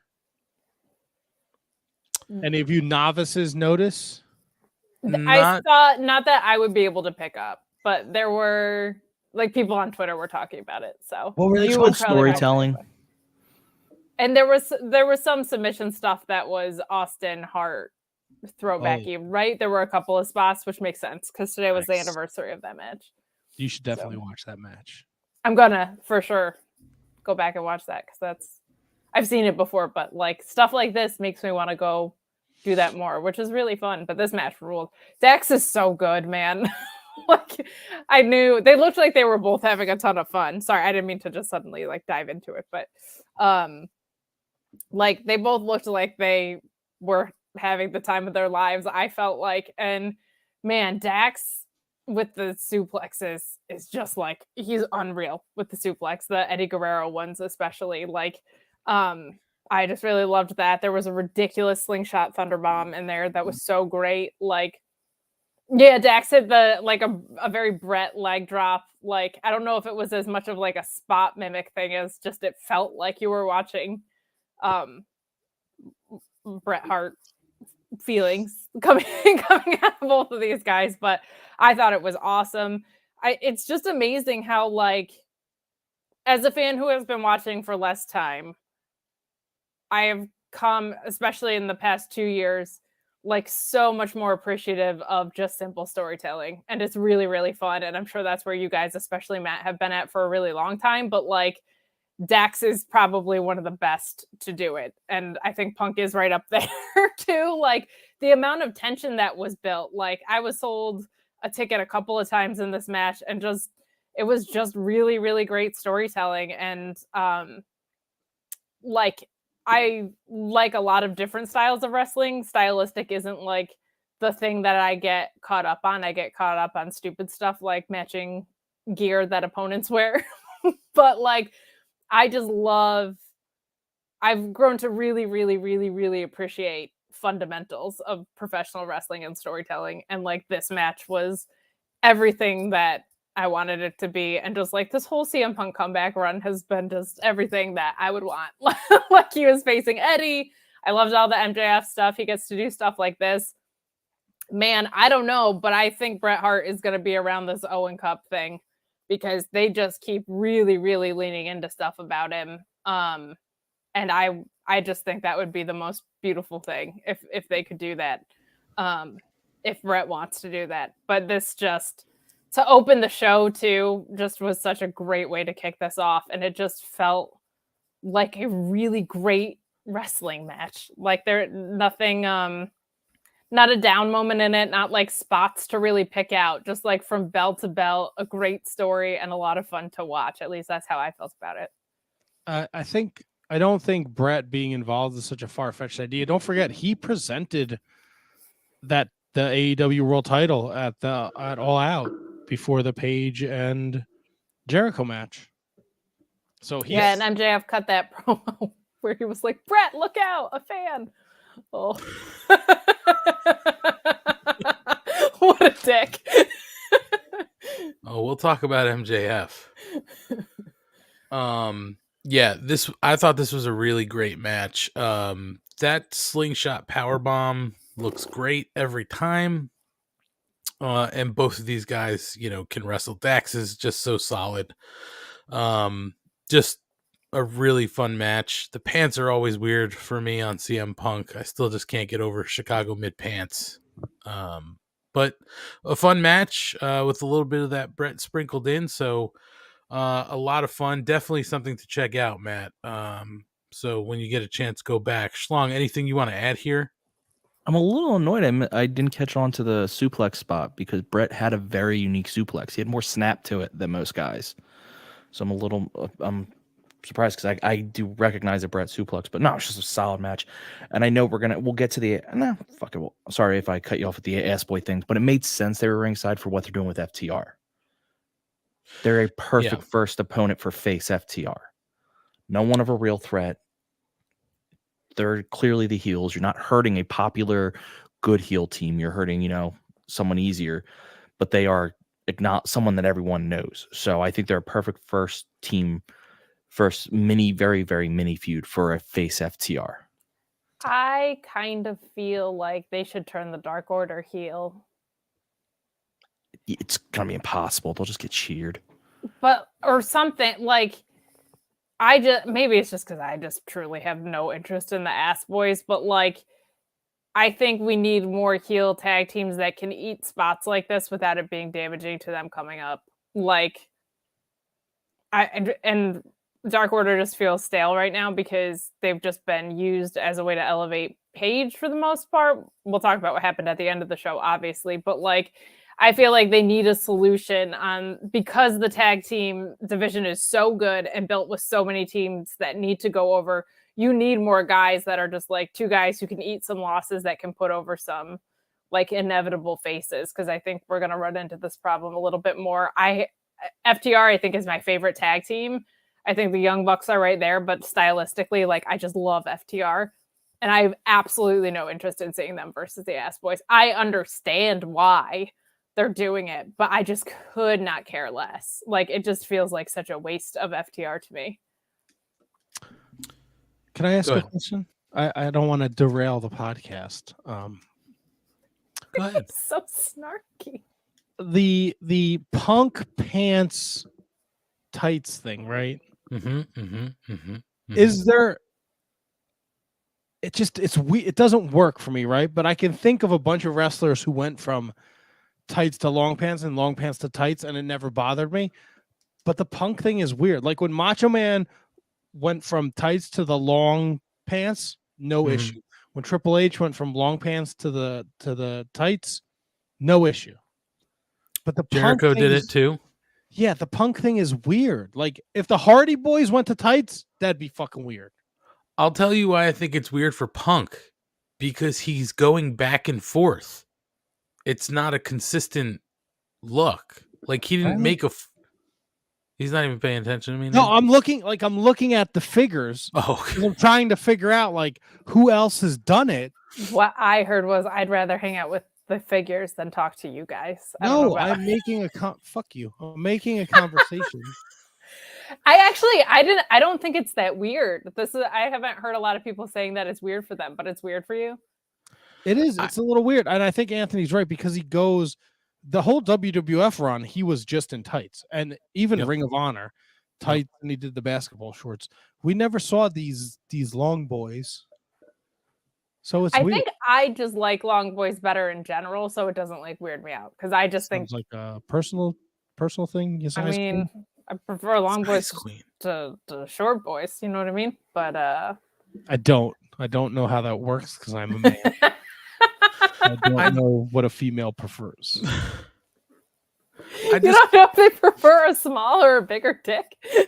Well, I don't know what's too big. Like, That's true. I've heard anything over 4 inches is too big, and that's what I live my life by. Wide or long? Both. Okay. right? Like, what if it's too big? It hurts. That's not good. You don't want that, It's a personal problem. right? But what if it's small and it fucks the sides up? That might be good. Do you think part of the Trunks issue is that he also had like the knee pads, like the long shin guardy type things? No, because No. I feel like I was used to him I think it's just he keeps going back and forth. Well, he has a very scientific process, it sounds like, of just asking random people what she should wear from time to time. He takes a poll. It's Yeah. scientific. He tweeted He also- a couple times that, like, one time he just like asked Anna Jay. I was like, I Is don't know. it does he take a small pole or a large pole? That's you'd have to ask him. Depends on the night A of the hard week. pull, like a long pull hard, a soft pull, What? a short pull Perhaps. tough. Perhaps if we have another encounter at the White Castle post office, I will ask him. These two. I also Listen. think his long boys are made of a weirder material than most long trunks, and I think that makes them look different. I think he's perfect. Like, I would just- it be weird if Shawn Michaels wrestled in tights? So weird. Yes, because we've not seen it, but if he did it consistently, it wouldn't be weird. Like, so I'm just thinking of Jericho, right? At one point, Jericho went from tights to pants, and he did it for a long time, and then he went back to tights, but he did it consistently. He wrestled every time in tights again, so it wasn't weird, like seeing him back in tights. I just find it weird that he's going back and forth. Like some nights he's in pants, some nights he's in shorts, so or tights. So to me, it's sort of I'm weird. with Kate. They're I prefer hot. long pants over the tights. I don't like the trunks. Ryan, if you're the same type of big man that I am, I know you prefer shorts most of the year. Right? See, that's what I'm Yes. thinking. Like, is the arena hot? Is it cold? If it's chilly No, tonight, that you have that makes sweatpants on. no sense. A couple that makes days no- ago, Maybe he's it was doing a it for little hot. toys. He's like, listen, you get to release the trunks version of me, then you get the long pants version of me, and you get the special basketball shorts version of me that we had in the dog collar match. He's It's got a 3 Chase different variant. lines. God, I would have to buy that so hard. That I know. ROH throwback figure. God damn it. God damn. God damn. Well, The match Moving- ruled, Matt. Go back and watch it. I 'cause plan it's on good. doing it. Yeah, it was Also, really good. If anyone's out there and they're looking, they go to their toy store. If anyone comes across the Andre the Giant as the Bigfoot figure, just grab that for me, please. what? Yeah, you don't know about that? No. They got the Hollywood the Hollywood set. So there's like John Cena from Fast and the Furious or something. Dumb. The Rock from some movie. Probably the Fast and the Furious. Oh, maybe. Was John Cena in the Fast and the Furious? They both were. They got Roddy Piper from They Live. I This mean, is that insane. makes sense. And then there's the second set. There's Andre as Bigfoot from the $7 Million Man. But why wouldn't they just do him from The Princess Bride? Because that's the Princess Bride is doing that. There's a set out there with him as Feznik. It's fucking Andre the Giant is Bigfoot's fucking Yeah, weird. it's hysterical. Did you pull it up? It's I'll pull it you- up. it's a Oh. gem. I'm sorry. Ryan looked it up because he said this is ridiculous. I heard him say this is ridiculous. Have it. Here we go. So dumb looking. That's why it has to be pulled up. Yeah, Andre the Giant as Bigfoot is not a good look. Here we go. Kate, are you ready to see Andre the Giant as Bigfoot? No, but show me anyway. Here you go. True Oh, FX man. lifelike details. Matt wants to pay money for this? I gotta have it. Like dollars? This is what don't- they think of his legacy, huh? All right. Well, The $6 million man. The $6 Million Man. That's what he was doing back in the day. did Kate say the $6 million man? No. Kate, my God. I did Dirty not of say SEX. I said SIX. Dirty bird. Hey, Jesus. I was a menace on Twitter earlier, so Oh, boy. So I plan on going back and watching this. I'm excited to see it, and I was excited when I heard it announced. So I think that's one of the great things that AEW does. They give us wrestling matches. Like, they can make something out of nothing. You got to see this great one-on-one match between CM Punk and Dax, which really maybe there's some like leftover from the stuff with MJF and the Pinnacle, but also we're setting in motion this FTR Ass Boys thing, which I think I don't know if Anthony commented on it, but I know Kate and Ryan and I think me are in the same boat. I don't give a shit, and I don't want to see it at all. This Don't match was also set up on Twitter by CM Punk saying, "I love Bret more," and Dax Harwood saying, "No, you don't." So just a very personal. No one got me in on this. How You jump in on Twitter, man. I love Bret more. There you go. Tweet at Dax and Punk about it. There you go. Let them know. It'll be a triple threat next week. Bret, they don't want none of this. They can't afford to fly me to wherever the next show is. They certainly cannot. MBW superstar. The Mania. The forbidden door is open to MBW. What a forbidden door.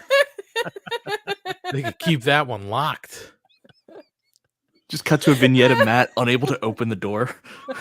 Yeah. Ah, shucks, it's locked. I can't get in. Rhiannon, can you help me unlock this door? What's wrong with the key? Rhiannon just shoots the door out. Yeah. Anywho, good first match. Good first match. Yes. Starting off the show with a wrestling match again, second week in a row, because we had a couple weeks there where they weren't opening with wrestling, but another good match. They go into a backstage segment with the Jericho Appreciation Society, and Jericho shows a picture of a 12-year-old John Silver with him. It says that being in the ring with Jericho puts him on a different level, but not on his level. It's not going to be pretty. My favorite part of this was Daniel Garcia saying that the Jericho Appreciation Society beats up pro wrestlers, and they can't hang with sports entertainers like him. So Daniel Garcia really leaning into the fact that he's a sports entertainer. Jericho also makes mention of future endeavoring Silver and Reynolds, which I just loved as well. And then Angelo Parker and Matt Menard pull back the curtains looking for Eddie Kingston, Santana, and Ortiz, but they're nowhere to be found and say they are never coming back. They wouldn't dare. So again, really leaning into this Jericho Appreciation Society of sports entertainers. That's entertainment. I fucking love this so much. Matt, you weren't here last week when when we talked about this at length when they revealed it all. Do you like this as much as we do? Yes, 100%. But I don't want to get ahead because there's one glaring problem with this, and okay, hold it. We'll get to it later. But I love that they're sports entertainers. I love that they change their fucking names. Like, brilliant. And they dress like douchebag. Unbelievable. Fantastic stuff. Also, quick, Ant, I just want to say, when Ant was saying Jericho showed a picture of a 12-year-old John Silver, because of Ant's cadence, it went, Jericho showed a picture of a 12-year-old John Silver. So in my, I was like, wait, Jericho showed the picture of a 12-year-old? It's a 12-year-old. Yeah, he random did. Little kid. No, I know. It was a 12-year-old. Does he not look like a complete like hungover douchebag in that fucking picture too? Who wears sunglasses inside? Oh, assholes and blind people. He was so hung. This is probably like height of Jericho, height of Fozzy, fucking just hungover, drinking Grey Goose till like 8 a.m. Then he's got to do this autograph signing in Long Island, the worst place in America. True. I have a question. Yeah. I look at that picture of John Silver when he was 12. Uh-huh. I look at him now. His arms are too short, right? What's going on? He's got T-Rex arms. He does, right? It's not just me.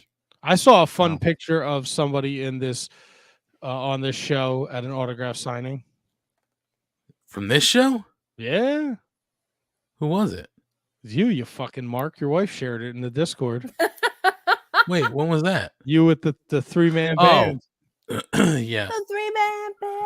They what's his face? Drew McIntyre took Mrs. Money's glasses. She had sunglasses, and they were hanging off of her like shirt or jacket or something. He took them and put them on, and then I think he almost walked away with them. Was like, "Oh, here you go." He is a large man, that Drew McIntyre. Holy shit. Yes. I got some gems I could share with you guys. Well, that was also that was WrestleMania Access when the Izod was still an open building that wasn't just leaking and falling apart. So like that was like, you paid for access, you saw the shit, and then you could just get in line for the meet and greets, and there was literally nobody there waiting to meet them, so we just jumped on in. Smart. I had to turn my mic on. There you go. Turn my mic on. So after that segment, we go to the Butcher and the Blade and Private Party versus Darby Avant-Garde. The Hardys. I'm sorry, we can't say brothers, we can't say boys. It's the Hardys and Sting in a tornado tag team match. Sting! Yeah, I mean, boy, they really just let Sting do whatever the fuck he wants, because the first thing that happens is he goes off the top rope to the outside on top of like 4 other guys. I'm hearing an echo. I don't know if anybody else does. I just turned my mic off. It wasn't me for once. I mean, is it me? Hello. No. This happened last night, Matt, on the Shining Lizards. Oh, and Tony joined the show. Is Tony here? I don't think so. Ryan, talk. I'm here. It's Matt. I heard an echo when you just spoke. Yeah, but it's not echoing when you speak. Oh. Nobody's going to love this segment of the show. This is my favorite segment of the show. It's because Kate's hearing herself double. Remix. What the fuck? Yeah, I know. I'm talking. It's hard to talk when you just keep hearing yourself doubled. Pinch hitting. Yeah. Number 2. Oh, there it goes. Nope. Never mind. Wow, it's really doubled now. Nope. Hey, there we go. I don't know what Matt did, but he fixed it. Anyway, so yeah, Sting goes immediately off the top rope on top of 3 other guys. I mean, action everywhere. Fucking Darby Allin is getting, tossed into walls and down steps. Jeff Hardy goes up on a ladder off of this like overhang onto some tables. We get to the end here. Darby Avant-Garde. I keep forgetting his name. The Hardys and Sting win by pinfall, Scorpion Death Drop from Sting on Isaiah Cassidy, and a Twist of Fate from Matt Hardy on Mark Quinn. Schlong, you're a Sting, Mark. What did you think of this match? I really worry for his life. Darby has been a terrible influence on this man. He didn't do these moves even in his prime, and now here he's in his 60s being like, I'm going to jump off everything. But he looked good, even when he was doing those stinger splashes. The only part that looked rough was the very end when he caught, it was a Quinn and off the top, and really should just let him go and reset up, but tried to bring him up into the Scorpion Death Drop. That looked rough. Jeff Hardy's Swanton off the side of the building, I guess, technically. That looked rough. He kind of landed on their legs, so I was worried for a second. But Jesus Christ, these guys just want to get hurt. I don't understand it. You're all old men. Take it easy. Every time Jeff Hardy goes for a swanton now, I am highly concerned. Because last week I thought he was going to fucking break his neck and hurt whoever he was wrestling. I can't remember, but he definitely landed. I think it was Isaiah Cassidy. I think he landed like his entire body weight across his midsection. So Midsection. yeah, so I'm just always like, oh, please don't kill somebody or yourself. But Kate, what'd you think here? I thought the match was a blast. This crowd was really hot too, and they were hot the whole night, but they were really into this match, which was really fun. I thought it was really interesting that this was second in the card. Like, I thought for sure they would have saved this for the middle of it. But really, really fun. I am ready to see Darby Allin like on a track with a little bit more direction at this point, though. I feel like get him back to some singles victories, doing important things. I know he just beat Butcher on Rampage or whatever, but like a string of victories in a story that makes sense and is cleaner than we've seen, I think would be something that's beneficial, because he just doesn't feel like a top competitor right now, and he's had some losses in big spots. So I think just to keep him a little bit more interesting without video packages, it would be good to have some stronger booking for him as an individual wrestler. Yeah, I agree with you there, Kate. I mean, he's so over. Like, he should be on some sort of singles run, you would think, at this point. Like, he doesn't need to be with Sting, you know? But Or Sting can even be in his corner, but like him versus Scorpio Sky seems like a no-brainer or whatever. Like, but let's get there, right? Yeah. Yeah. I mean, I think that they just have to heat something up for him in a one-on-one, you know, kind of storyline. I mean, when he had the stories going when he was the champ, when they really had him kind of lined up with a couple rivalries, I thought he was doing really well, especially Scorpio Sky and Ethan Page when it was the Men of the Year, right? They threw him down the steps in Jacksonville, and then he kind of kept that story going. So we'll see what happens. Matt, I know you didn't get to check this one out. I would certainly do, though, say this is one you should check out. It was a lot of fun. You know, sometimes these matches don't go so well. This one, you know, again, hey, they pulled it off. They pulled it off at the pay-per-view. They pulled it off on live TV, so I would definitely check it out. It's on my list of things to do.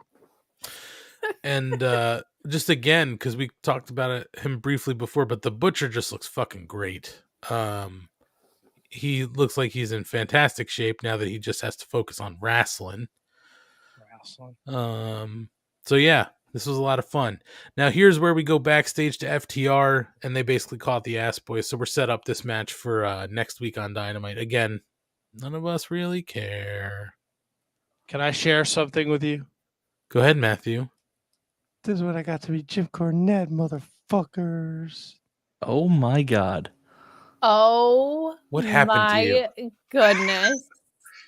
Those of you listening in podcast form, there is a picture of how old are you there, Matt? Oh God, I'm probably like 15, 16. I was going to say, you look like probably 16 years old. He can't even drive himself to this autograph signing yet, because he only has his driver's permit, and it's him and a much younger Jim Cornette. Oh, good God. I love the Dolphins crew neck. You like that? Beautiful. I also love the fact that this photo file is just called Goddamn. Goddamn, motherfucker. What belt is that? So I want to say it might. I can't. How do I zoom? Is that Smoky Mountain? Might be Smoky Mountain. It's either Smoky Mountain or NWA. Well, goddamn. I think you need to add a couple more A's and some N's on the end of that file name. And yeah, and I think you'll be good. Sorry, I had to share because of the John Silver thing. No, it's amazing. I'm so glad you did. I don't have any old photos like that. The one that Mrs. Money shared in the Discord, I'm, you know, an adult living on my own. Which may be sad. My memories are from when I was 21 and older. So I went hunting for mine with Nikolai Volkov, but I couldn't find it. That would be fun ones. No, I don't. That's the only one I got. I got another one. I got another one. Hold on. Just 1 second. Boy. Just 1 second. All right, can we guess? Let's take a guess. Who do we think it is? No, it's okay, man. I can't even see who do we think it is?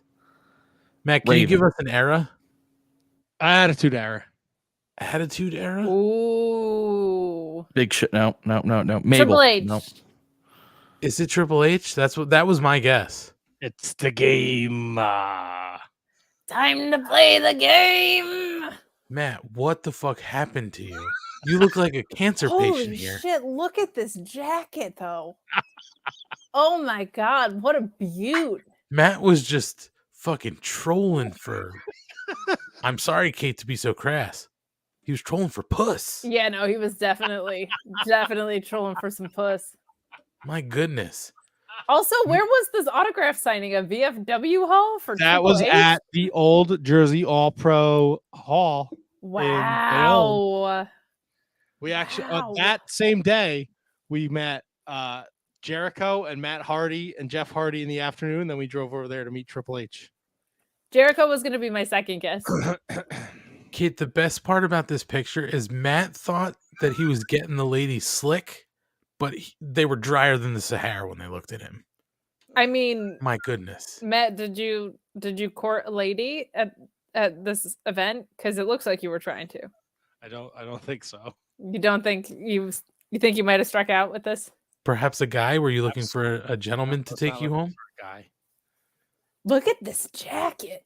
My goodness. All right, I got one more that you're never gonna guess. Okay, well, you got to give us an era. Oh man, Sabu. Oh, I do have a Sabu one, but no, that's not it. Damn it. He's been around for a very long time. He is now deceased. Scott Hall. Too soon. too soon. Mean Gene. Oh, what happened to that? Where'd it go? So he was around for a long time, but is now deceased. That's not a great clue. Dusty Rhodes. I do have one with Dusty Rhodes, but Bruno Sammartino. Bruno Sammartino is correct. No. Shut up. Where's my Bruno picture? No way. That was a total joke. Wow. Joke's on you. Oh Does my this make- goodness. Now, Matt, you look like you're coming into your puberty here. What is this, 22, 23? That's a great question. I don't know. I also met Tatanka, Brutus the Barber Beefcake, and the Young Stallions, and Hillbilly Jim at this show. You remember that you met Hillbilly Jim, but not your age. I don't Yes. remember my age. I Is- remember. I remember I met Hillbilly Jim because he did not look like Hillbilly Jim. Is What, better or worse? 1,000 times better. That's Oh, good. That's good for him. Is Shining Wizard's Tony pissed? No, because I think Tony eventually got to No. meet him. Does he also have a photo with his hero, Bruno Sammartino? Good question. I can't answer that. I know he got to meet He has a him. photo of him, but Bruno didn't know it was happening. I also want to commend you, Matt, for knowing I need a flash in these photos because these rooms are fucking dark, man. For real. Thank you. All Are right. those true Polaroids? Yes, I have them all. I have them all in my back over there. Interesting. Sorry. Fantastic.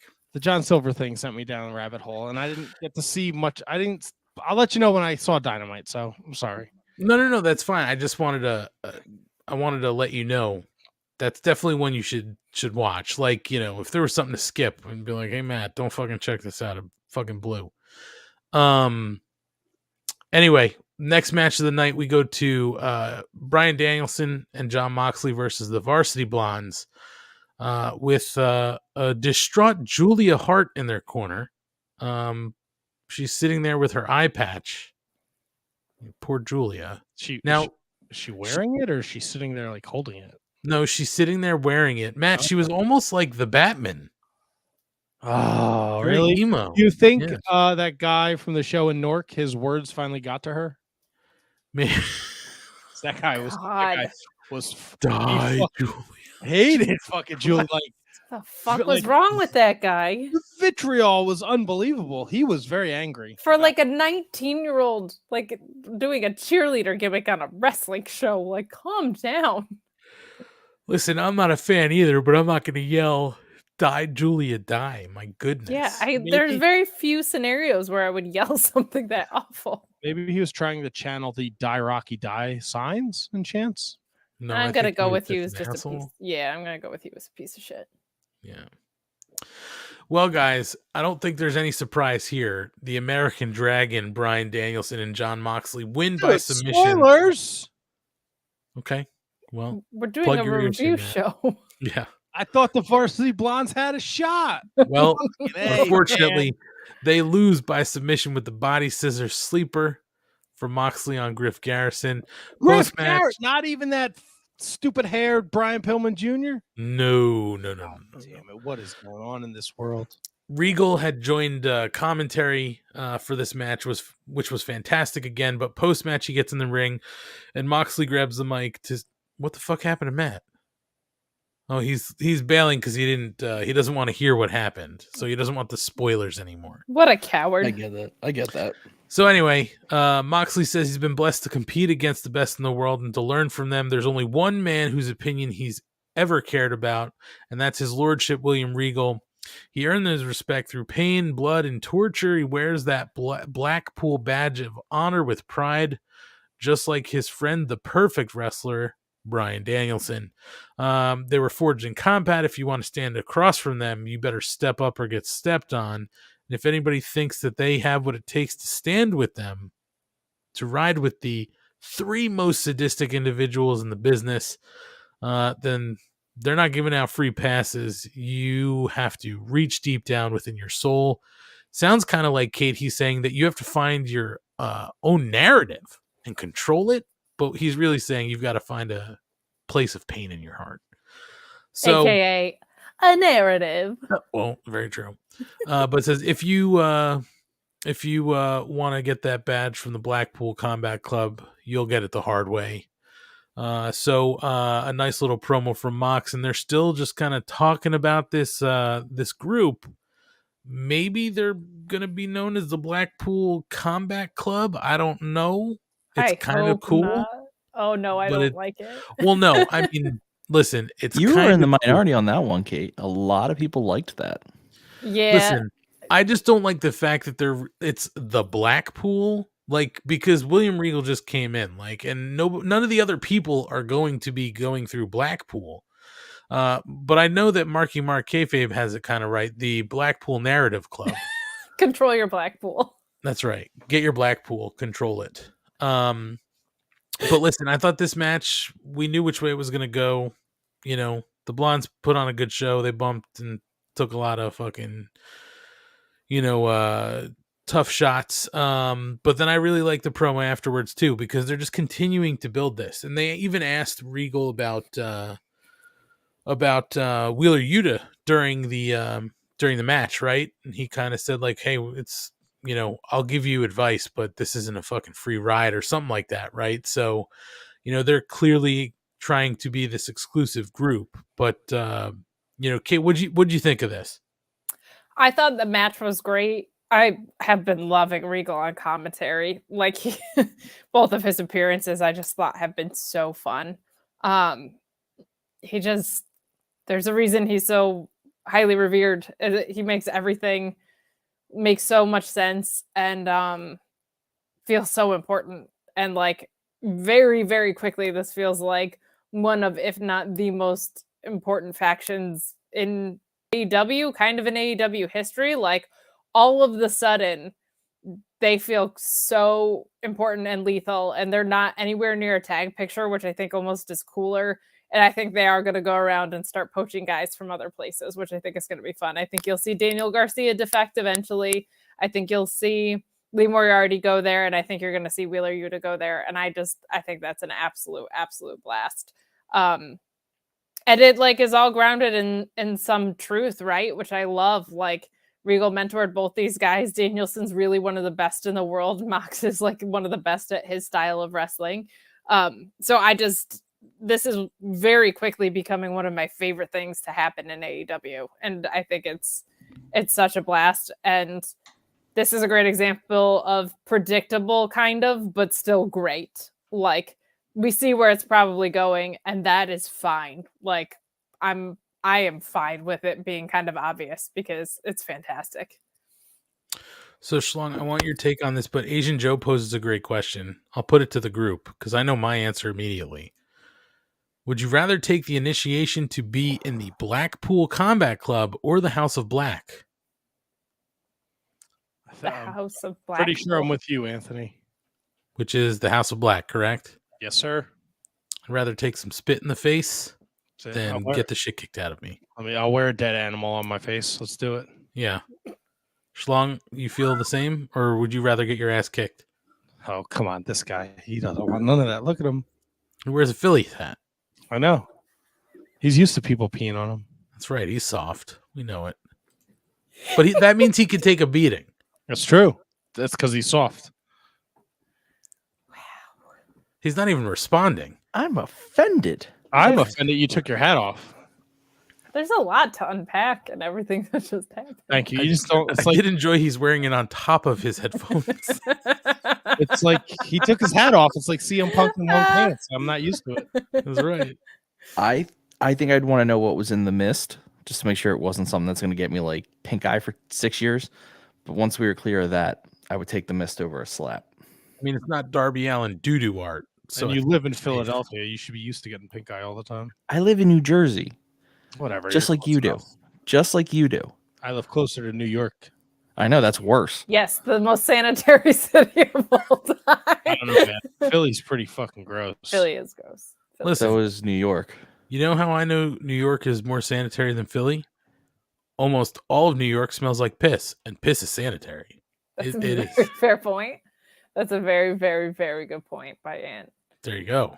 Win. With- Factually wrong, but we'll go with it. What do you mean? Piss is sterile. No, it's definitely not. Matt's been using it as mouthwash his entire life. Piss agree. is literally all that, like, that's their body getting rid of waste. So it's got all the shit in there that you shouldn't have in your body. I drank my pee once. Nice. Oh, The boy. least shocking thing I've ever heard. I never told. No, I do know this story. I You do didn't know need this to story. Yeah, remember sure. it. You told it on air one time, and I think when we went to New Japan at Hammerstein, you mentioned it. Maybe. I don't know. I don't know if Ryan didn't know the sleep jacking story. So I don't know this story, to be quite honest. I have to ironically pee, so you tell the story about how you drank. Hey, When it's sterile, so if it gets on you, Kate, don't worry. I was a child. I was probably like 8, 9. I don't know. 22, 23. No. I was a kid. And I was playing with me and my brother were playing with the next door neighbor. And at my house, there wasn't a lock on our bathroom door. Don't ask me why. But there was enough space under the door that if the light was on, you knew somebody was in there. And I was a kid, so I didn't know. I assumed everybody's house was the same. So at the neighbor's house, a couple times I went to use the bathroom, and her mom would be in there like fresh out of the shower, putting on her makeup. I don't know why the door wasn't locked, but I would open the door and she'd be there in like her fucking bra, putting her makeup on. I'd get yelled at. So we were there one day playing in the basement, whatever. Matt's And I there hear- like, oh, Mrs. Robinson. And I hear the shower running and I have to pee. Don't ask me why I didn't go home. I don't know why I didn't go home, but I had to pee. Asian Joe says who's ready for story time with Millionaire Matt, baby. So I had to pee, and there was no place to go but in the play teacups with like her like fucking play set. So I peed in a teacup. Then I had to get rid of it. And there wasn't like a sink in the basement. I didn't bring it upstairs, and I just drank it. Just a nice, it made sense though, Matt. You pissed in a teacup and then you had a nice hot cup of piss. Oh, look at Brian. I don't know how to react. What the fuck is wrong with you? Even at 8, my God. But it was clean. It's fine. It's clean. And he recycled it and he got rid of it later. Like, I've never heard someone go through the thought process of, I have to pee, someone's in the bathroom, so let me pee in this teacup. Oh, I need to get rid of it. Instead of bringing it anywhere, let me drink it. Why wouldn't you just dump it out a window? Why I would don't you know. I was go in the outside to pee? I don't know why I didn't just walk next door to my house. Yeah, very true. Oh, Did God. anyone ever find out what you did? I don't think so. Maybe, I don't know. Well, but listen, Matt, the story sort of tracks, right? Because when I was in college, I Rob Oh, Humphrey. Fucking A. Rob Humphrey says there's so much about that story I can't wrap my head around. But Matt's story actually tracks because when I was in college, I lived with a kid who would piss out of his own window onto the street below when he could have walked 5 feet to the bathroom. So, Did he ever get caught? I have no clue. I have no clue. You know what, Ant? That still makes more sense than teacup, drink the teacup. Whew. I mean, What a laugh. Holy shit. my goodness. So Schlong, back on track to our show. Oh, thank God. That's right. And if you're tuning in, by the way, this is not Sleep Jack with Matt. This is Piss Talk with Matt. We've switched. You just got to go back and watch the YouTube just for Ryan's reaction. Just for his facials are fantastic. Beautiful. Piss Play with Millionaire Matt. Doo-doo art and piss play. Never No, done the doo-doo art's one. another I don't story. know. I'm not touching the doo-doo. I don't know. Oh, Culinary boy. expert Matt and his piss tea. Matt actually says that even though your piss smells after you have asparagus, it tastes fantastic. I would not know that. Well, there's still No, plenty of Matt, time did to you find add out. cream and sugar to your tea? Yeah, how do you take your piss? Cream and sugar or just a squeeze of lemon? No, just Oh no, what? Oh God. Oh no, Buster's going crazy. no chaser. Just boom. Straight up. Just take it black. That's it. House Down the of hatch. Black? Yeah. Down the hatch. So I will go to this promo. I liked the promo. The match was fine. Thank There was God. nothing to talk about. The Blackpool Piss Club. Yes, I liked the promo. I was laughing to myself because all I could think about when Moxley was like, and there was one man, I was just ready for him to be like, my Lord and Savior, Jesus Christ. Everybody with me now. But that was fine. I like He's not a everything he said. God-fearing man. John Moxley is not a God-fearing man. That's why it would have been funnier if he came out of nowhere and been like, hey. But I'm glad they let him talk because he kind of felt like he was taking a back seat in this whole thing. And putting him front and center reminds you that he's just as an important part as everyone else in this. Like, this doesn't work without him. You kind of need his insanity, his destructiveness to make this whole thing make sense. Because otherwise, yeah, it's just two really great, one retired great wrestler and one current great wrestler, and that's been done. Bringing Mox in adds a different level to it. Fuck, I had a question I can't remember. Did anybody hear JR's comment afterwards, which I was just like, oh, probably not the right statement. So when they're talking about the Blackpool Combat Club, JR said something to the effect of, I wonder what the dues are. Something like, maybe you pay with your liver. And I was like, ooh, probably not. Not for the recovering alcoholic, the comment. right thing Yeah. to say. A Yeah. couple guys But have had a Two. great food comment was in the middle of the match when I think it was Excalibur goes, may have been, no, it was Shivani, I think. You know, I wonder what it's going to be like when Pillman and Moxley meet. They're both from Cincinnati. And Rico goes, what does that matter? Oh, he's so great, man. Like, I don't know. As someone who only, for the most part, only really knew of the NXT stuff that he did, like, this is really fun to see. This is really, really fun to see. And I knew of, like, his iterations and characters, but real time is different, you know? For sure. Well, another great segment out of William Regal. He's just been knocking it out of the park for like the 3 weeks he's been at the company. So more to come on what's going on with the Blackpool Combat Club. But we come back from commercial to MJF making his entrance into the ring with Shawn Spears. And he gets on the mic, security's there. He starts running down Texas. Some of the lines I loved was Texas has as many brain cells as teeth, so pipe down.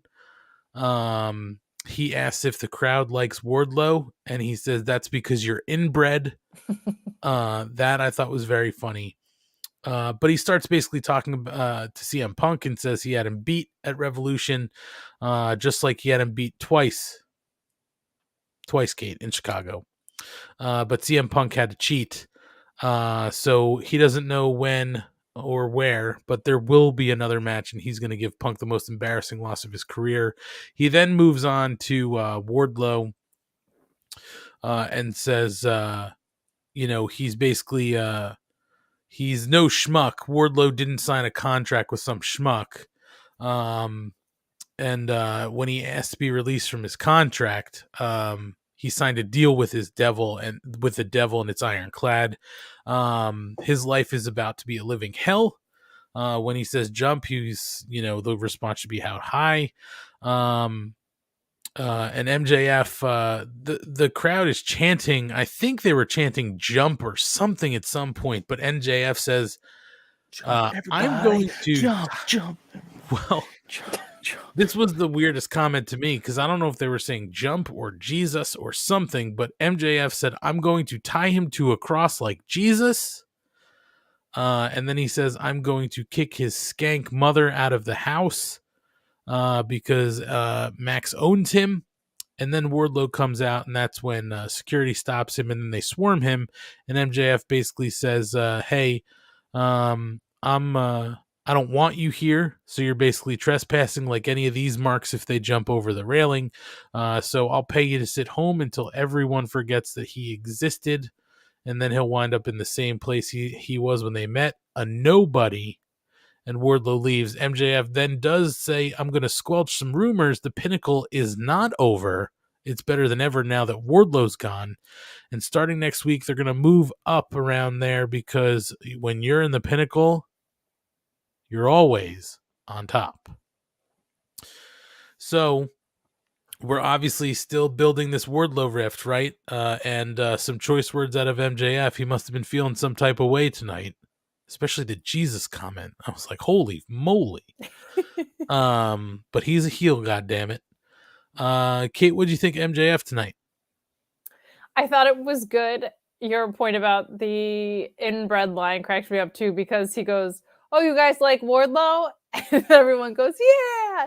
And he goes, well, that's because you're all inbred. And you could hear the crowd just go, oh. It was so funny. Like, it's my favorite line. And the fall of the cadence of the crowd just popped me huge.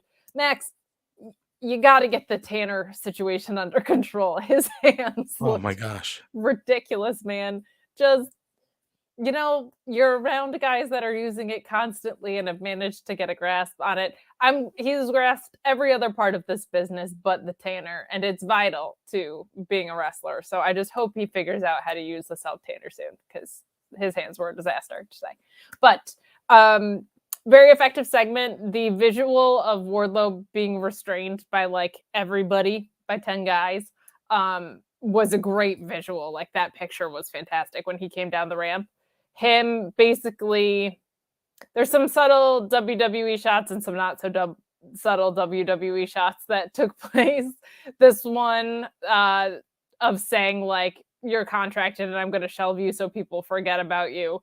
As someone who is covering WWE, that feels very, very, very, very, very pointed. And the future endeavor thing that we heard earlier from Jericho. So, God love you, Matt. Sneezing over there. He muted like a gentleman, so you can't hear it, but God bless. Good segment. Kind of like up the middle MJF promo. Edgy, but not too far over the line. Some good old shitting on the hometown crowd. A very hot crowd tonight. And advancing the Wardlow storyline. I like the angle of, I'm not going to let you out of your contract. I think that is good, because it's a great way to kind of play with your prey, right? So we will see where that goes. I'm intrigued to see how this advances, but I'm glad that this storyline is what we're going down the mountain with. And he even acknowledged the CM Punk stuff, and tabling it, I think, was good to say, I'm not done with you, but right now my focus is Wardlow. Like, just a very clean, easy promo. Effective spot, but get that self-tanner under control. Yeah, the hands were nuts tonight. Schlong, what did you think here? I believe one of us here called out his exact logic as to why he allowed Wardlow to have that match and lose it. I believe it was this guy. It's still stupid. No, it made perfect sense. And he delivered a great promo on it. And I enjoyed the promo greatly. And I love what he's doing with Wardlow. Kate hates it because she knows I'm amazing. But That's definitely not true. And you could have done that with the title not being in play, or done it with MJF. it had to be a match that mattered. And the only match that would matter like that is a title match. No. Yeah. It's okay. It's okay. You don't have to appreciate my genius. I understand. It was good overall. I actually wonder if the Tanner thing's done on purpose. No, I think it's just bad. You really think he, like, someone there wasn't like, hey, this is bad? It doesn't fit his character to have terrible tanned hands. It doesn't work. It's like distractingly bad at this point. It is. It was. I was more distracted by the fact that he had like something in his hair, so I didn't notice the hands. That's not great either. I was distracted when he spit on the camera, and then they cut away to clean the camera. So funny. So we are clearly leading to somehow MJF and Wardlow, I think, are going to fight to get out of that contract. So we'll see where that happens. We go backstage though after this, and Trent, the best friends are being interviewed, and Trent says, basically Yuta's trying to join William Regal's Tough Guy Club, and basically these two guys, trained him. He's talking about Orange Cassidy and sexy Chucky T. And while they like him, Trent's never really found him to be, one of the best friends. And Yuta says that he never liked Trent. He's not trying to be the best friend. He can be. He's trying to be the best wrestler. And Trent never did understand that. So clearly, Wheeler Yuta is showing a little bit of a bad side here. Flipping a little heel. Should be interesting. Maybe Wheeler gets a push here. I think that would be fantastic. I do too. I liked Wheeler saying, I came here to be the best wrestler I can be, not the best friend. Like, that was the perfect linchpin for what this whole story is, in my opinion. He did not say he's here to be the best sports entertainer. I know that much. That is true. So, guys, we go to the third time I've seen Jay Lethal wrestle this week. Adam Cole versus Jay Letha. Oh, man. Boy, schlong. Jay Letha versus Adam Cole. Baby! Okay, Fixing the banner. My goodness. So basically Adam Cole wins by pinfall with the boom. They tell a good story here. Reed Dragon comes out to get the distraction, and as Lethal is going for the lethal injection, Adam Cole hits him with an uppercut to the sensitive area, and then hits him with boom, and that's the end of the match. Post-match, Cole gets on the mic and basically is pleading his case for another title match against Hangman Page. That's when Page rushes the ring, whips him with his belt until he's able to overwhelm them. Until he's able to kind of get him down. But then the numbers get the best of him. And then Jurassic Express and Christian Cage come out to make the save. But Adam Page is able to make off with the championship title. Still, this persists with Adam Cole and Adam Page. Baby. What was awesome here, guys, I thought, and we can see a lot of the points where moving forward with this Ring of Honor purchase, where they're going to be able to say, you can go here and watch all of these matches, because they constantly talked about the history between Adam Cole and Jay Lethal in Ring of Honor, mentioning specific matches, and pay-per-views and their records. They were 3-3 against each other in their history. So that will all play into everything they do as they move forward, since pretty much all these guys have a history in Ring of Honor. So it'll be great for them. But that was just something I definitely noticed tonight. They were, in this match specifically, they were talking a lot about Ring of Honor, specific shows, things like that. I thought this match was awesome. It just Jay Lethal fucking shows you how good a wrestler he is every time he goes out there. He's just so sound and makes everything look really good. Adam Cole too. And every time I watch Adam Cole wrestle, I just can't help but wonder what in the Federation they were thinking when they looked at him and said, we don't know what to do with him. Because to me, he was like the second coming of fucking Shawn Michaels. Shawn Michaels with 2 eyes, not 1 eye. It just blows my mind that they didn't know what the fuck to do with him. But Schlong, what'd you think of Jay Lethal versus Adam Cole? You rush to do the banners and you mess up. It was a good match. I mean, how could it be bad? Those two are excellent. They have great chemistry. Like you said, you pointed it out. The ability to reference ROH makes these matches better because realistically, in the story of AEW, there was nothing behind this match. But when you can reference their history, you give something, stakes or emotions to a match instantly. And I love that. Redragon coming out to help makes sense. I'm very curious what they're doing with Hangman. I'm guessing he just doesn't get help from Dark Order anymore. I'm not quite sure. They kind of reconciled on BTE, so I don't know what's happening. But there's 3 of them. What did he think was going to happen? Like, I know the good guys go out and fight, but I wouldn't go out to get my ass kicked. Like, bring a chair, bring a baseball bat. You're in Texas, bring a gun. He brought a belt. What's the belt gonna do? You ever been hit with a belt? I think so. Fucking hurts. Yeah, but not enough to keep you down. It'll put you on your coolie. Matt, is that MBW experience talking, or was that a payoff to losing the picks one year? I know that was floated out there, but I don't think it happened. No. This is bedroom talk for Matt. No. Ooh. Cat of Nine Tails, Matt. Get your mind out of the gutter. Just saying. You ever been hit with a belt? It fucking hurts. And if you don't see it coming. But there's still 3 of you. It's not going to hold back 3 people. A belt isn't holding back 3 guys. They'll buy you some time. What time? He went out by himself like a fool. Someone's going to take a powder. Or then your friends could run down, as happens all the time in AEW. Are they his friends though? I think that's what I think these are the seeds that we are sowing, my friend. Are they just common? They have a common enemy. The enemy of my enemy is my friend, right? No, we're just have the same The enemy of my enemy is my enemy. My enema? My enema of the state? My anemone? Anemone? You went too far on it. I thought this match was very solid. I think ROH pivoting back under the AEW umbrella is going to be very good for Jay Lethal. My Tuesday night co-host brought up that on pay-per-views, they sometimes are putting up QR codes for you to go buy merch, I think.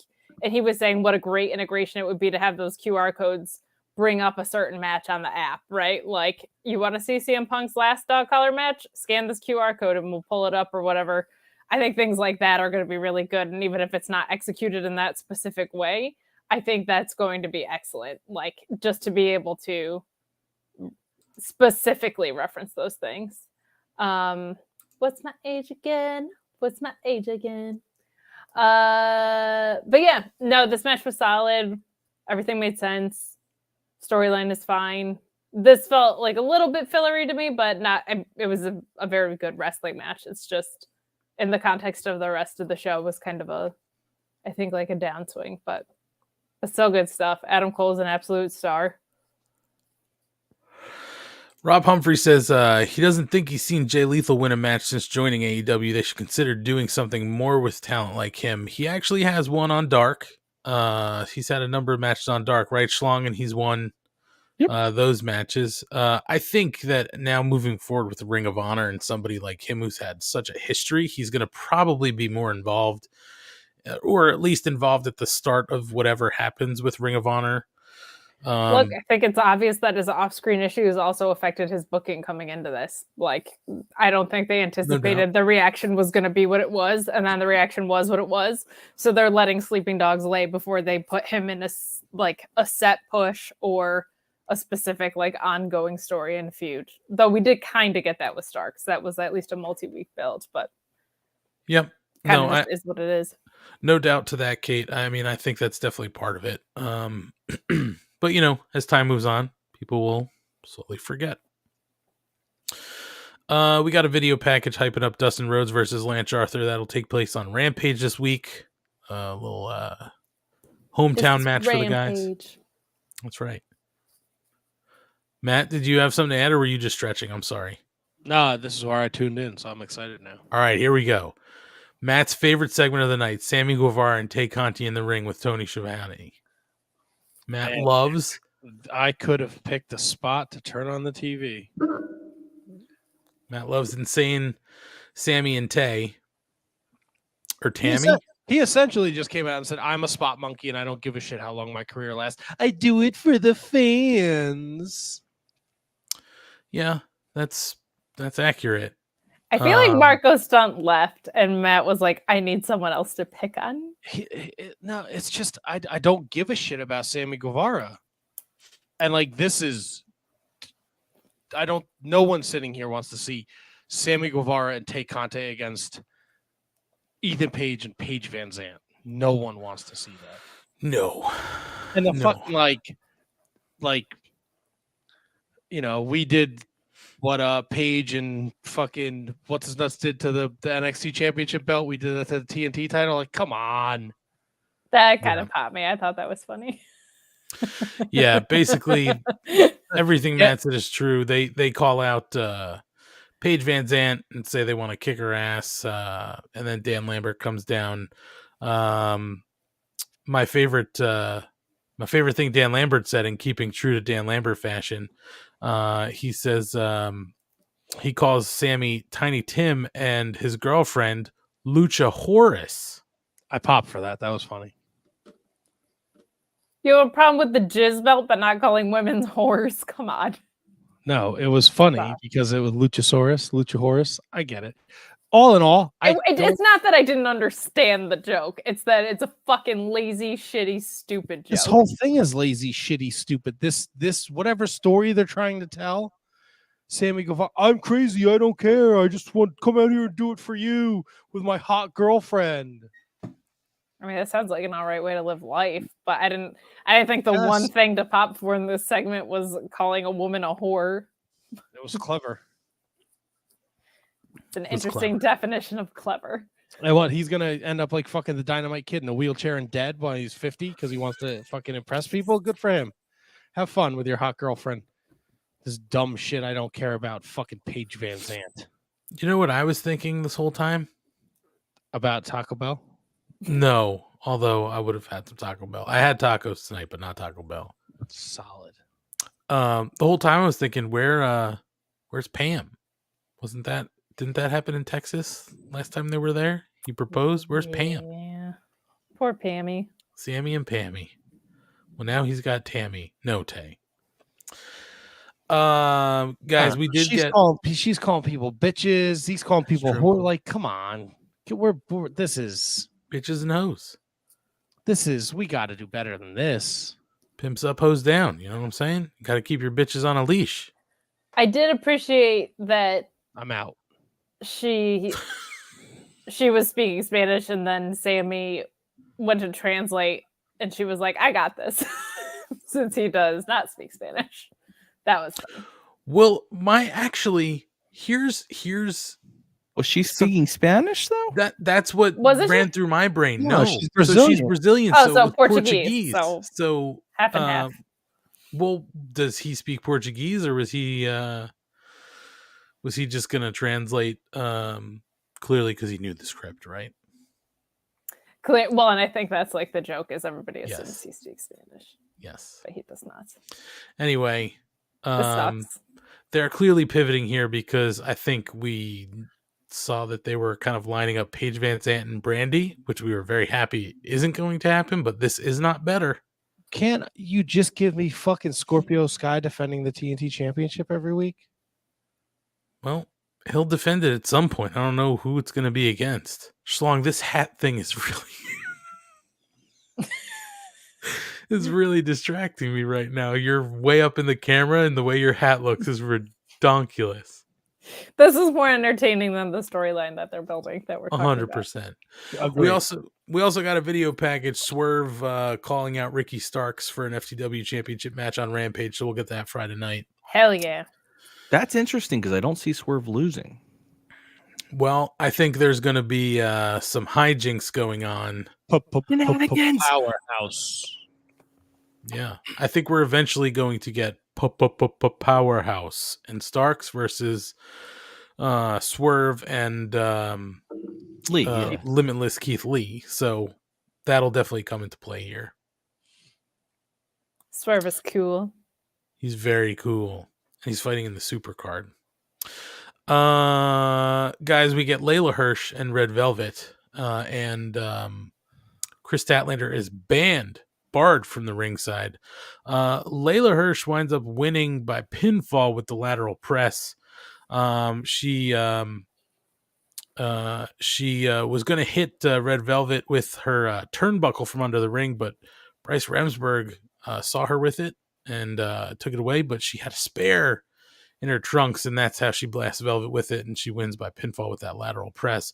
Post-match, Hirsch grabs a cross arm bar on Red Velvet, but Chris Statlander runs down to make the save, and she sends Layla running off.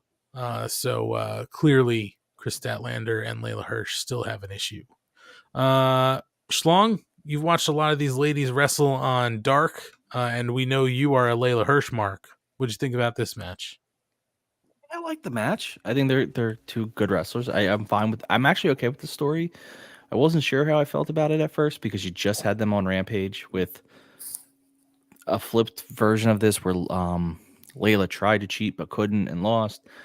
But I don't mind that you'll probably have a third match between them with some rules to prevent this. And they're kind of telling two stories at once. You know, you have the Layla versus Red Velvet feud also intersecting with Chris Statlander. So it's an actual decent story that's being told. So I'm good with all this.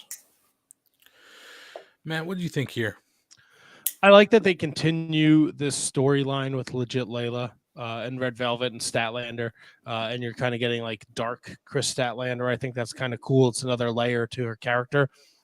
I would love it if they went old school and the referees checked the knee pads and the boots before the matches. Also, I don't understand the tape on the injury. It fucking falls off every match. Yeah. I mean, sorry. No, I was going to say it helps at the start. Yeah, I guess. I enjoyed it. I like that they're continuing the story. It's something for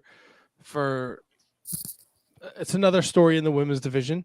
You know, we have the world champ, the TBS champ. It's a secondary, a third story for the women, and it's got some pretty talented women in there. It wasn't a perfect match by no means, but it was good and it's entertaining. And I like how legit Layla keeps finding a way to cheat and win Eddie Guerrero style. This is kind of like a fourth storyline because we have Sheeta and Deeb still hanging out there too. So there is development in this women's division. This match was good. I'm just so fucking disgusted by what we got later that like I'm like, oh, would rather have seen either of these two versus Rosa, but the match itself was perfectly serviceable. It's being moved to escalate the storyline between Stat and Layla, which is good. Chris has been fantastic. I've been a huge legit Layla fan since she signed. And even before that, I found out about her at the Collective right before she signed, and I thought she was great.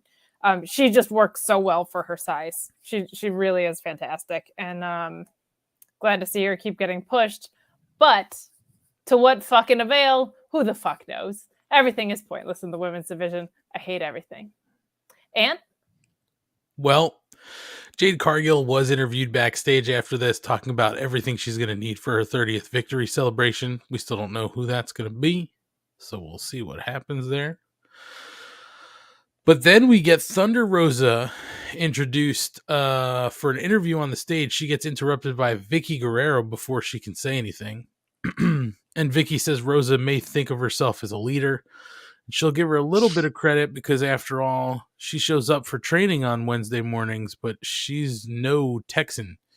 And she can take her fake green card back to Mexico.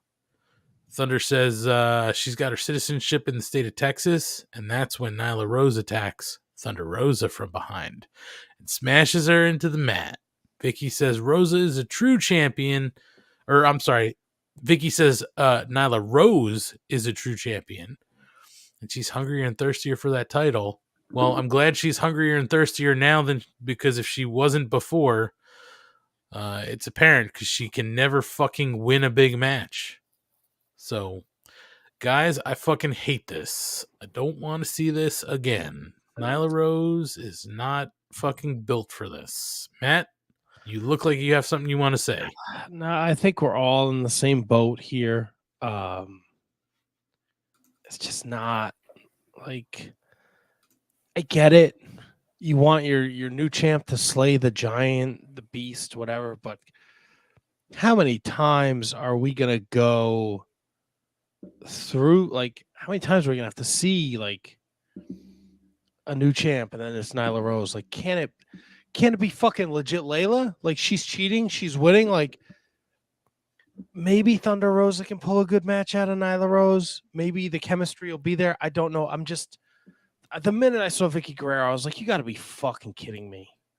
You know, there's Ember Moon's out there and Tony Storm, Tegan Knox, and Tony Yeah, Storm. Like, there's so many possibilities outside of AEW. You could fucking Serena Deeb. where the fuck is Ruby Soho? Where Like, the fuck just, is Ruby Soho? there's just so I don't know. I tuned in for like the worst half of the show. I feel like seriously, like, I got home, I took a shower, I ate dinner, and then I put it on, and I get the Sammy stuff. The women's match was decent, and then this, like, the minute I saw Vicky Guerrero, I just cringed. I was like, you got to be fucking kidding me with this shit again. I just don't know why we keep putting Nyla Rose in these situations where she doesn't win. She's supposed to be a monster. She's not going to win. She doesn't win, and it's also not good. Like, Yeah. the last feud was cheeseburgers, and now we're starting off this reign this way. Thunder Rosa is not a fucking idiot. I don't understand why she would be talking to Vicky Guerrero and not assume that Nyla's going to come attack her at some point. I think it's egregious that nobody has just punched Vicky in the fucking face at this point. She's not number one ranked. Serena Deeb is and has not had a title shot. So what the fuck are we doing? Why is and I'm so fucking sick of the fucking bullshit comments now about how this division is too green. Actually, no, it's not. It's not anymore because you have Ruby Soho there. Chris Statlander has been incredible since coming back. To Matt's point, legit Layla has been great. You have one green champion already. You don't need this bullshit going on. It's stupid. She doesn't win. She's not a beast. She should be a face at this point because the best thing about her is her personality.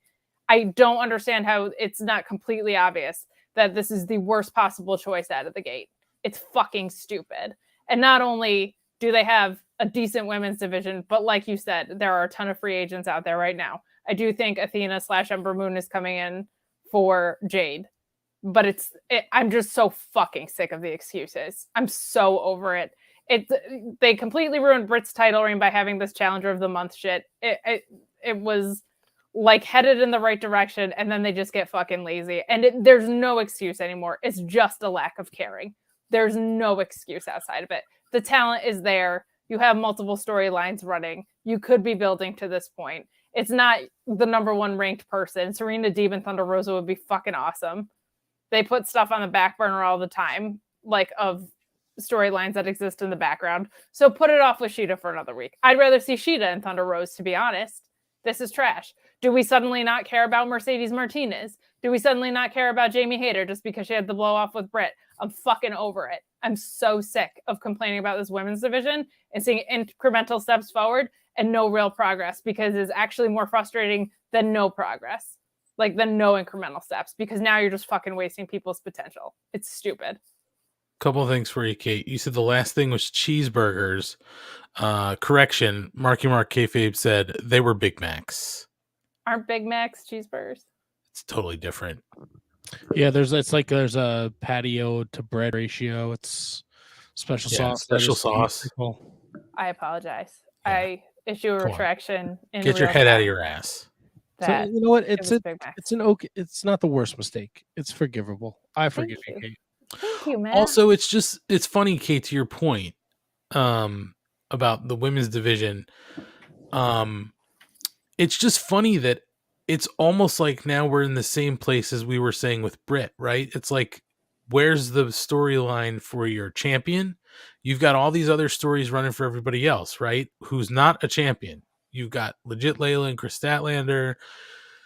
You've got Sheeta and Deeb, right? They've got a story running along, and if you wanted to still have this thing going with Mercedes Martinez and Jamie Hayter and Britt Baker, like, that's another story you can keep going. But they just can't seem to get a story for their champion. That's what doesn't make sense to me, right? Like, the rest of the division is okay, but the champion doesn't have a story. Like, I don't understand that. And I know you have to build something here, right? Like, she just became the champion, so you have to heat something up, but it's not Nyla Rose. This is a lazy way out. It's so lazy. And then on top of that, it's just like, even thinking about Thunder Rosa's matches, I feel like her weakest match was with Jade. And I know part of it's because Jade is green, but part of that is also, I think, the size differential. So it's like you're also now handicapping Thunder Rosa in that way. Like, it's just absurd. It's just it is just, at this point, I'm so sick of the excuses. It's literally just a lack of caring. That's all it is. It's just giving a shit. And the biggest indicator of that is the fact that all of the women's stuff was segmented into the same piece of the show. Like, you had Tay and you had the women's match, and then you had the Thunder Rosa stuff all happen like on top of each other. And it's like, oh, this is the spot. It feels to me, it reads, this is the spot we throw the women in. It's funny because I feel like they could have put the legit Layla and Red Velvet match on like second. Yeah, they could have the moved tornado that 6 tag man there. later. Yeah. But it just, who am I to book the show, right? Schlong, you have anything the women's division? Well, I mean, Schlong, anything you want to add here? I'm really tempted to just say I loved it to see Kate's head explode. It would be an interesting reaction. It would be on brand. It would. I mean, I can't even justify this. The problem is they've done no favors to Nyla, because the only time they put her in a meaningful feud is when they do this to her, and we know she's going to lose. Like, if you want her to challenge for the title, then give her a feud ahead of this against someone. Let her have, like, if you want to use Ruby and have her lose to Nyla so that Nyla gets a shot, at least there's something that Nyla's won other than Dark recently. And it feels formulaic. Oh, new title, give it to Nyla. And that's not fair. Like, regardless how you feel about Nyla's in-ring work, she's been given no opportunity to shine. Like, every time, like, this is just a terrible situation for her. So I'm one of the biggest advocates to make her face, because I think she's hilarious. But aside from that, even if you want to keep her heel, you got to let her have her own feuds and develop into something. This is just terrible. You have so many heels you could put in this place now that you don't. I mean, you don't even necessarily have to go with heels, but if you wanted to go with heels, Deeb is perfect. Deeb does not have to win the title. You have an awesome fucking feud. That you didn't need another Sheeta match, or hell, you could have saved Sheeta till Sheeta's revenge on Deeb till after Deeb lost to Thunder Rosa. Like, there's a whole story there.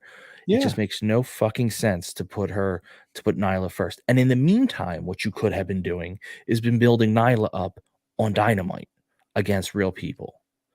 Or if you want to do something that no one's seen, you still have, like, the fucking bunny, put her against people and build her up. Like, just, you have other targets.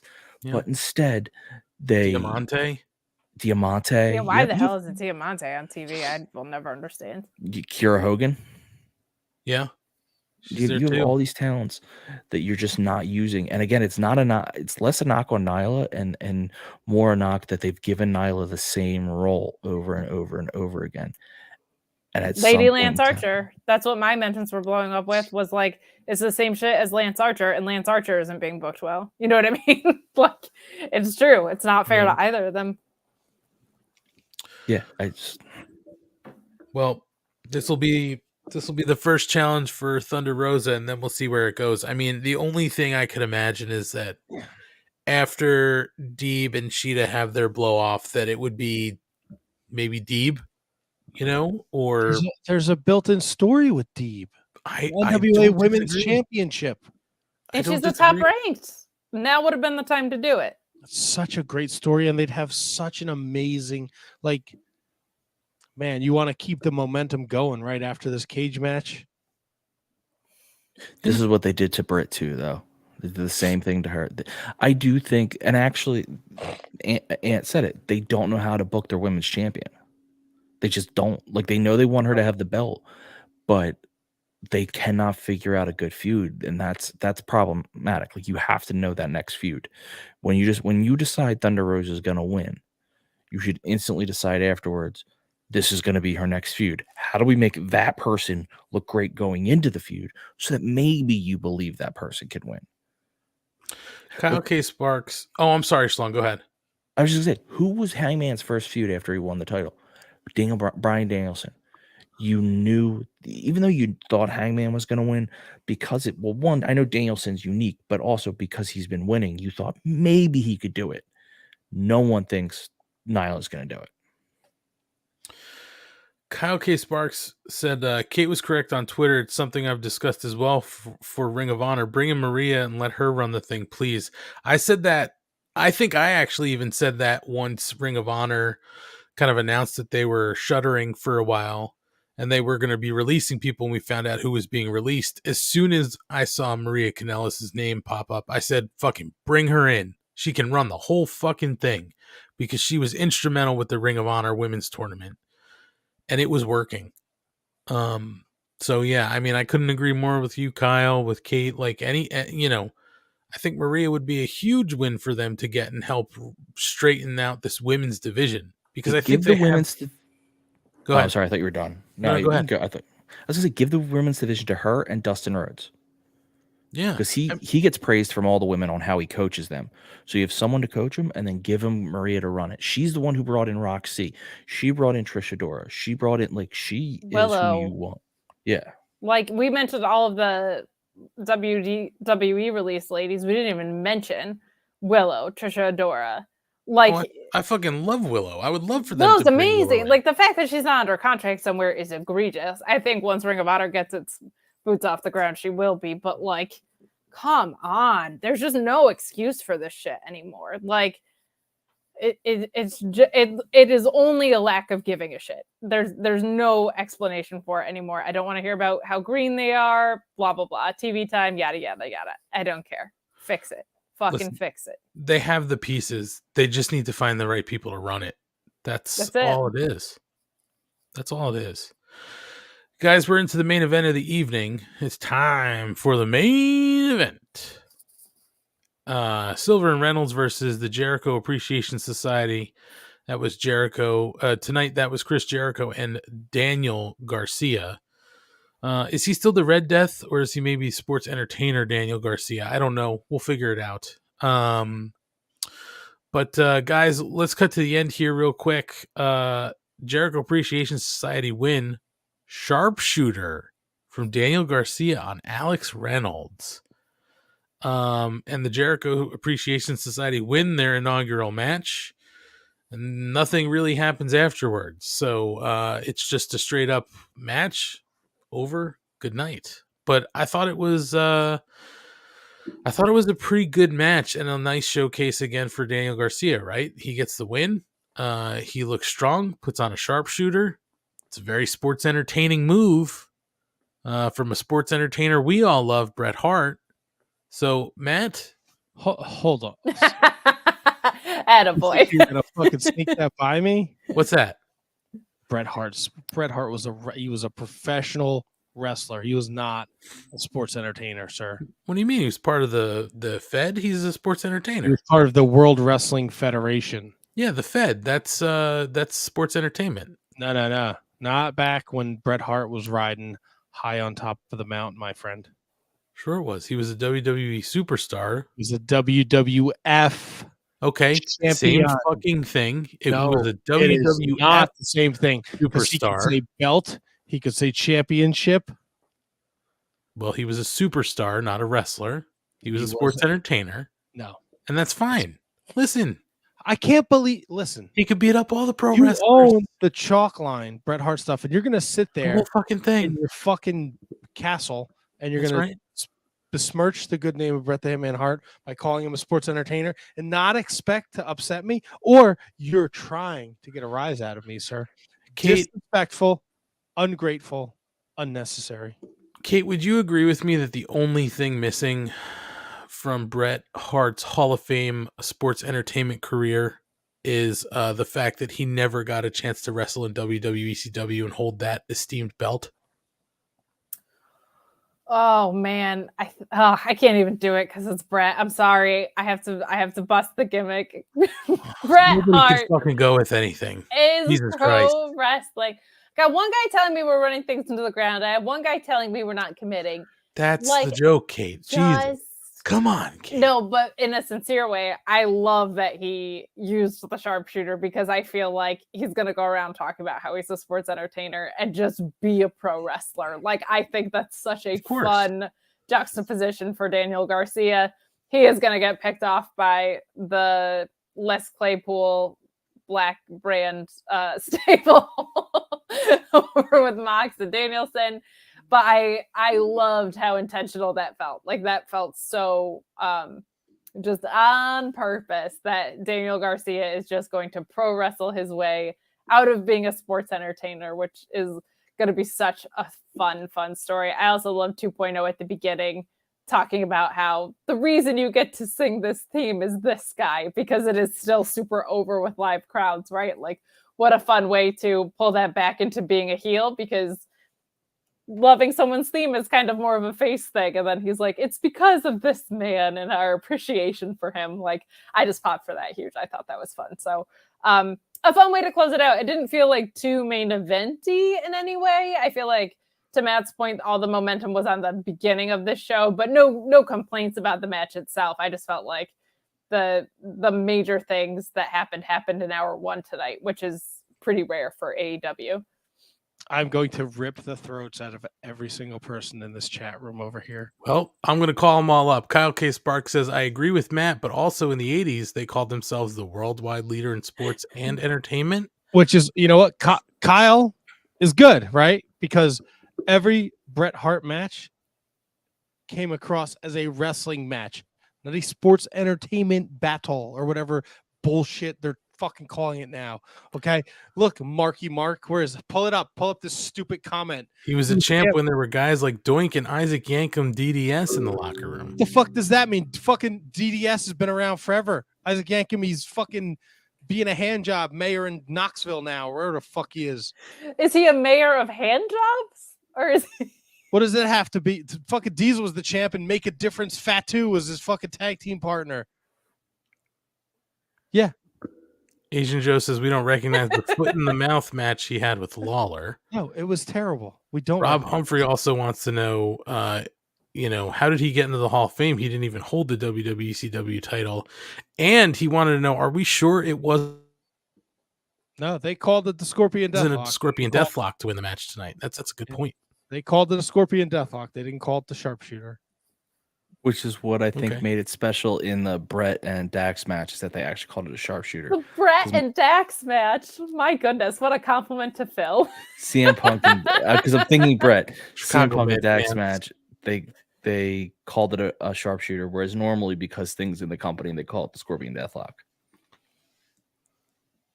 Sting 2 never held the WWECW championship. I don't know how he's in the never Hall of held Fame. any WWE championships. Okay.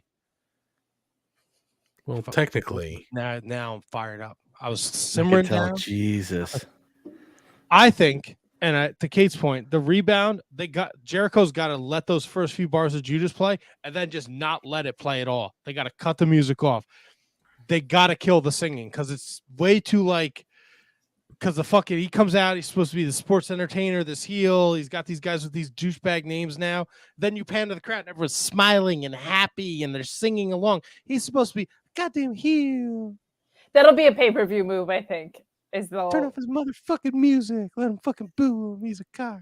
Well, the best part is what you do well, is he's not a only do you, sports entertainer though, right? So like Yeah. He's looking at his hair. that's entertaining. That's entertainment. James Cornette. Took out the flat iron. Yeah, but he's a heel, okay? You can't be singing along to his music. No one's singing along to Roddy Piper's music. Jericho also looking in great shape, by the way. Jericho's in amazing shape. I got to get on some of his, whatever he's doing. Cocaine and Grey Goose or whatever he's doing. I wish we had asked Jim Cornette when he was here about his picture with Matt and saw if he remembered it, but Look like a bowling pin with ears. oh. It's very true. Motherfucker. It's an apt picture. Ryan was going to say something and I cut him off. I real don't hard. even remember what I was going to say now. You said it was the Scorpion Deathlock. And it was about the theme, I think, if that helps out. Oh no, what you do is you have him change the theme now that he's heel, and then for his inevitable face turn, you bring back Judas. Like It's a that is like turn. Why are we already talking about a face turn? He just turned heel. Let him be a heel. I'm letting him be a heel. I'm explaining why you get rid of it now, and then you have it in your back pocket for when you want him to be a good guy. Perfect. You know what, strategy. guys? You know Double what? team. I'll bring this up to the sports entertainer, the influencer, when I see Please do. Fozzy on April 19th in Stroudsburg, Pennsylvania. Be like, you gotta have you gotta cut the music off. You gotta pick a different Fozzy song. Well, him being a sports entertainer is him becoming the Judas that was in his mind, I feel. You're getting deep. There are plenty of other Fozzy bangers that he could change his song to. And you can hear them all on the Cruise of Jericho 87 times. Why not? Good time. They write big, sexy hooks. Big Daddy Diesel hooks. That's right. So Shlong, you like the match, I assume, huh? Yeah, I don't have much to that. We've kind of gone so off the rails that I've lost track of what I was thinking about. Yeah, it was a good match. It did not feel like a main event. Actually, I think the Sting match felt more like a main event than this did.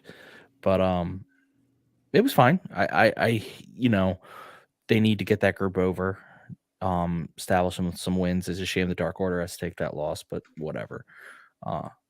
And we'll see where they go. I don't think Daniel Garcia is long for the Jazz, so get his wins there while he's there. I think that the Daniel Garcia Jericho pairing is just to give him that like we all know he's a wrestling fucking machine, right? But he's with all due respect to 2.0, like when they were doing like 6-mans against like Moxley and like it was a good spot for him. But now that he's gonna be like heavily featured and you're really gonna get to see him, like to your point, Ryan, the breakoff's gonna be great and people are gonna be like, this dude needs to get away from Jericho because he's a fucking superstar. The match I enjoyed. The Beaver Boys are fantastic tag team. And there were moments where you thought they were stealing the win. Like it was, inevitable. You thought what if Garcia got pinned? Like, is that a crack in the armor already of the JSA? Are we going to instantly, there were a lot of ways they could have gone with it, but I think it went the right way. And I think that was the perfect tag team to put them in there because they are fluid and smooth. When they did that double team to Garcia with the cutter and the suplex and the lung blower, it was, whoo. They're a great tag team. They don't get enough praise. That's where AEW having such a stacked tag division hurts some teams, is because a team like those guys don't get the shine they should. I have a question about something that I just got tagged in, and I'm curious about your thoughts. I also have something, Kate. You go first, but I don't. No. It's in the chat. I have it. Okay, mine is completely unrelated to everything we were just talking about. Okay, so then let me go first because it is related to Bret Hart. Matt, can you please comment on Rob Humphrey's chat? The only Bret Hart match he could remember is the one against Piper. He's pretty sure Piper carried Bret through it. Rob, what are you doing? Why are you trying to The film that? only one he remembers is actually my favorite part of that, I think. Matt, comment? Who is Owen? I mean, it's not a bad match to remember. They tell a great story. Finish is fantastic. Piper not using the bell on the Hitman, while the Hitman is just clawing at him, blood dripping down his face. Beautiful. Piper at this point couldn't carry Bret's fucking shoes. Okay, go back, rewatch it, Rob. I know what you're trying to do. Okay, And I would I would Educate posit yourself. that. If you're gonna be in this chat, okay, Oh boy. okay, I don't need you. Okay, I don't Rob- need you. Don't No, we follow need you, at Rob. Wizards Podcast, Rob. I don't need you.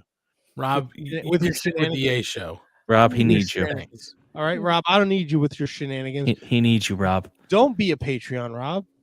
If you leave him now, you take away the biggest part of him. Sorry. Look at Matt doing right. great heel work over there. Don't come at me with this Bret Hart slander. It's unnecessary. Okay. It's unwarranted. It's 1:00 in the morning on the East Coast here, and you're trying to Stoke the fire that Rhiannon would have started because you can't start a fire yourself. Very true. Kate, what was didn't the start thing you wanted to fire. bring up? So someone tagged me, I guess after the Sammy Guevara jizzing on the belt comment. Mm-hmm. Eddie Kingston tweeted, and I think it's fair as he is my partner in crime, Okay. that like that belt is supposed to be Brody's belt, and it's like a belt that's supposed to remember a lost friend of theirs.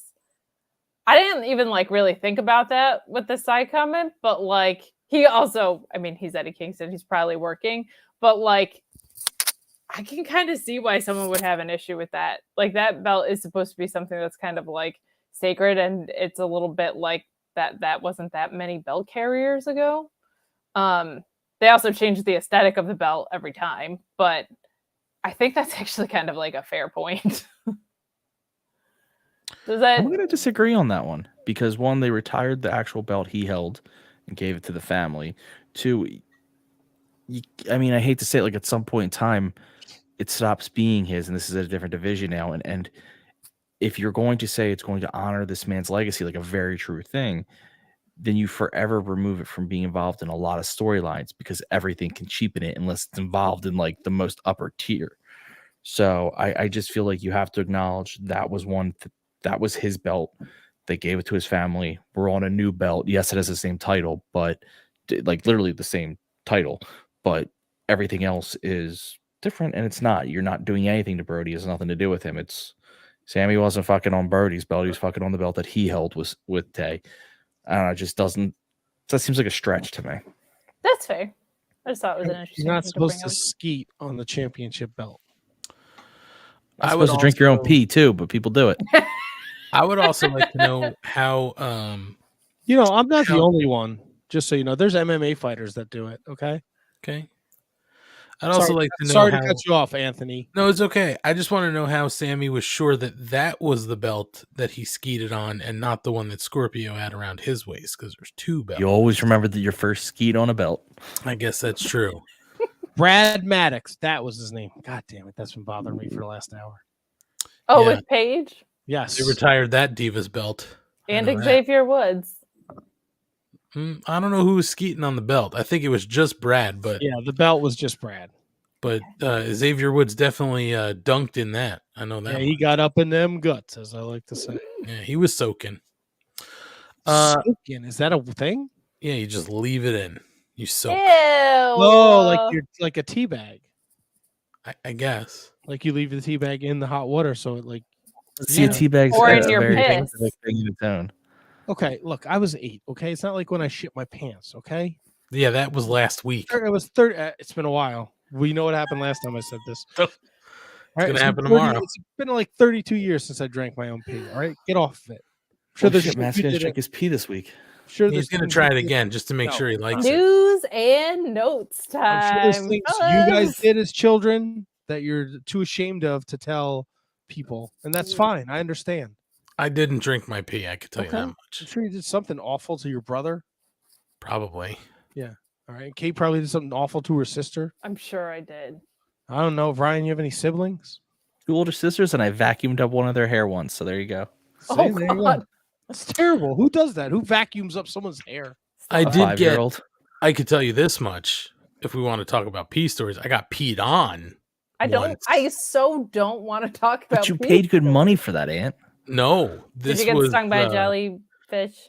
No, it was. I was in college, and my roommate came back drunk, and I actually was up writing a paper, and he was passed out, and I went to bed, and the only thing, like, this is exactly how the story went. I went to bed, And the next thing I remembered, or the next thing I know, I woke up and I didn't even look. All I just was like, dude, you're peeing on me. And I looked and he's like at the foot of my bed. And like he's like reaching under my bed, it looked like, because we had, like cases of water and stuff he kept under the bed. So at first I was like, okay, maybe he was getting water or spilled it or something. And he was like, what? No, blah, blah, blah. And he's like, let me go get paper towels from the bathroom, because we had the community, bathroom. Boys are so gross. And I was just like, no, he definitely peed on me. So like I stripped my bed and I was just like, I'm going to go. I was like, I'm going to go jump in the shower. And he's just like, man, I'm so sorry. I'm like, it's all good, man. Like, go back to bed. I'm just going to shower and go to sleep. And at this point, it was like 3-4 in the morning. And I had been working on a paper like all day. And I had to be at class at like 9:00. And it was like the day before a break. So then I had to drive home. So I was like, I went in the shower. And so I jump in the shower and then I just hear the door open and he's now come into the bathroom and he's sitting on the like bench outside the shower, because I guess he felt bad, like he should stay up. And he's just like, man, I'm so sorry. I'm so sorry. I'm like, dude, it's fine. Go back to bed. Like I was sort of annoyed at this point.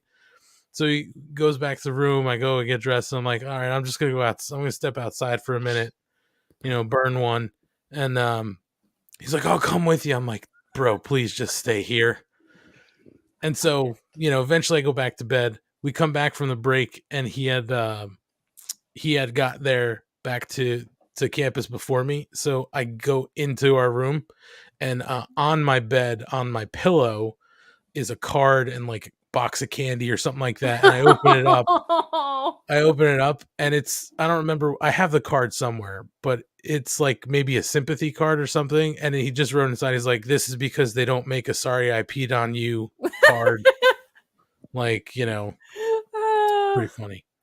Our friend, that guy didn't do that, but one time he was in a suite and he went to the bathroom and he, on his way back from the bathroom, didn't go into their room. He went into their next door neighbor's room and he was on the top bunk and he went to crawl in bed with their like suite mates. And I think it was the room that they were all like baseball players, so they went to bed at normal times because they had to get up for practice. And he just straight up, the guy was like, what you doing there, buddy? And he was like, oh shit, I'm in the wrong room. Good times. I have a friend who got banned from a college he didn't go to because he was there drunk, stumbled into some girl's room and just started peeing on her pile of clothes. Oh my God. I didn't know you knew Matt like that. Bro, I didn't go to college. College is fucked up. He didn't go to this college either, Matt. And I also am not known for pee stories. Matt, How did we want to get point out here? Shitting my pants is my thing, people. You know this. You've known me. Don't start this weird narrative that I pee on stuff now. No, 'cause I you drank just when I was 8. drink it Zeke, when you're get off. All right, news and notes. Sorry, News and I froze, and I was just actually sending you a message, but it looks like I'm back now. So not really many news and notes on my end, but there was the AEW awards tonight, so we know who won our awards. I'm not reading through all the goddamn things, but the winners: Best Mic Duel, Mid JF and Chicago Mid Punk on Thanksgiving Eve. Best Tag Team Brawl, the Young Bucks versus the Lucha Brothers in their steel cage match. The best AEW fashion moment was Britt Baker's Britsburg jacket. Wow, these awards suck. Best High Flyer, Dante Martin. Biggest what the fuck moment, the New Year's Eve street fight, Tay Conti and Anna Jay versus Bunny and Penelope Ford. The biggest surprise was the Adam Cole and Bryan Danielson's debut. Biggest beatdown, Adam Page goes 60 with Bryan Danielson. Best Twitter follow, Nyla Rose. That seems to be all she's good for. Best moments on the mic, CM Punk returns. Breakout male star, Matt's favorite, Sammy Guevara. I don't know how the fuck it wasn't Hook, but Sammy Guevara. Breakout star female, Jade Cargill. Wrestler of the year, by God, Kenny Omega. There you go. I want Anybody to point else? out Go ahead. once when Nyla won her award, she's giving a speech, and Danhausen walks up. He goes, "So when is this going to be mine next year? Because if I was in it, you weren't going to have it." Oh my goodness. I didn't actually watch the awards, but they are on YouTube, so you can go watch the show if you care. Anybody else have anything news and notes related that you want to talk about? Last week I No. think we missed it, but Janelle is not coming back to the company. I don't think that's surprising to anybody. But yeah, I think we're good. So Just Ethan Matt- Page signed a year extension, or I don't know how long, but he signed an extension, which who is did good. Ethan Page, you said? Yeah, which is good because he's also Yeah. an American citizen. So job security for that is Yeah. good. Yeah, he just moved to like Michigan or some shit. I think so. Yeah. He just moved over to the US. Hey Matt, when Yeah, you're buddy. not here on Wednesday nights, what else are you Oh doing? man, Monday nights I do the Shining Wizards podcast, and I have seen a lot of the same familiar faces that are here Wednesday night popping up every Monday once in a while. So it's much appreciated. Thank you guys for joining in on the chats. It's a little disheartening when you leave at 8:00 when Raw starts because you decide you're going to watch Raw. I feel bad for you. So, Terrible. you should probably stick around. We have a good time. Last week we had Khan from Shane Taylor Promotions, former six-man Ring of Honor champion.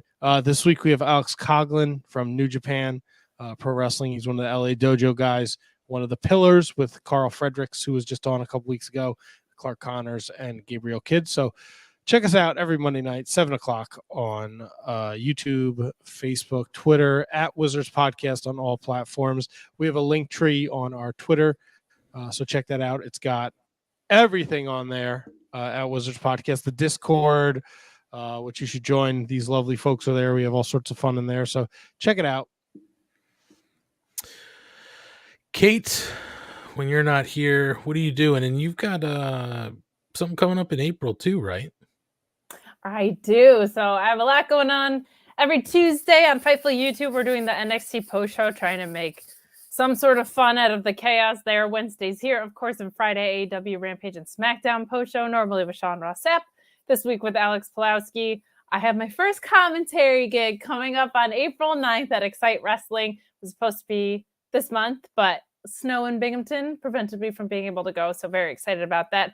I'll also be doing the Stand and Deliver post show on Fightful YouTube, as well as night 1 and night 2 of WrestleMania behind the paywall at Fightful. So that should be fun. And I'm definitely trying to worm my way on now to an ROH review of the Supercard there if the timing lines up. Because I'm fucking Mark. Let's go. What a goddamn mark. Ryan, what are you doing in your spare time? Not 20 podcasts like Kate. Basically, you can find me Mondays and Tuesdays live tweeting AEW Dark and Elevation at Mark Order Pod, which is our Twitter.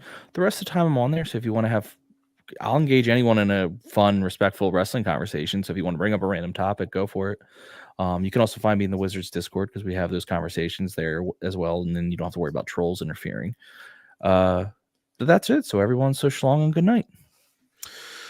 Well, I'm not doing anything extra either, but I am sending out stickers to all the people who request them. Our free stickers can be requested if you go to our social platforms at Mark Order Pod, Facebook, Instagram, TikTok, find our YouTube, subscribe to everything. You can get your free stickers by clicking the link tree and hitting the button to request them. All you got to do is leave your name, your address, and the country that you live in so that I can send out these fancy free stickers to you guys. Just give me your address. I'll take care of all the other work and we'll get them out to you as soon as possible. As I mentioned, find us on all our socials if you are watching us on YouTube with all these other lovely people who are chatting with us live. Hi, everybody. Asian Joe, Mark Quill, Rob Humphrey, Marky Mark, Kayfabe. I'm forgetting everybody else. All the usual friends, Kyle K. Sparks, who are in here hanging out. We thank you. If you're listening in podcast form, we also thank you. It's super important. Make sure you subscribe wherever you're listening to podcasts. Rate us, review us, whatever. It helps with all the algorithms. Also help us spread the word. But if you aren't checking us out on YouTube or in video format, you definitely should. Like Matt said, tonight alone, the P story, Ryan's face was priceless. Also, past episodes like where the cats got into a fight and Matt had to run, a lot of fun. Ryan's changing backgrounds, maybe even some characters that Ryan's played in the past. You can find all that stuff. Me on our yelling that I YouTube. would fuck Peter Avalon at the top of my lungs many times. Very, very true. You can check us out, subscribe to our YouTube. All of the old episodes are there. When we started broadcasting to YouTube, because we weren't able to do that from the start. So check us out. We appreciate everybody for checking us out, and we will be back next week. Maybe the four of us, maybe the four horse people of the Mark Order Apocalypse. Who knows? We'll see. Tune in next week and find out here on the Mark Order Podcast. Goodbye and good night.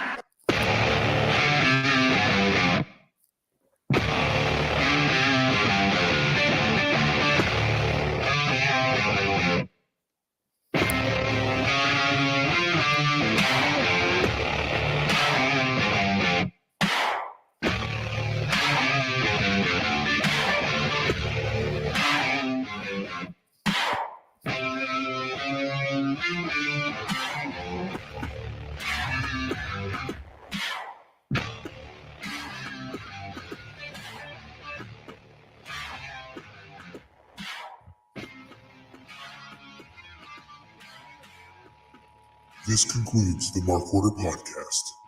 We now return you to your regularly scheduled programming. Join the Mark Order.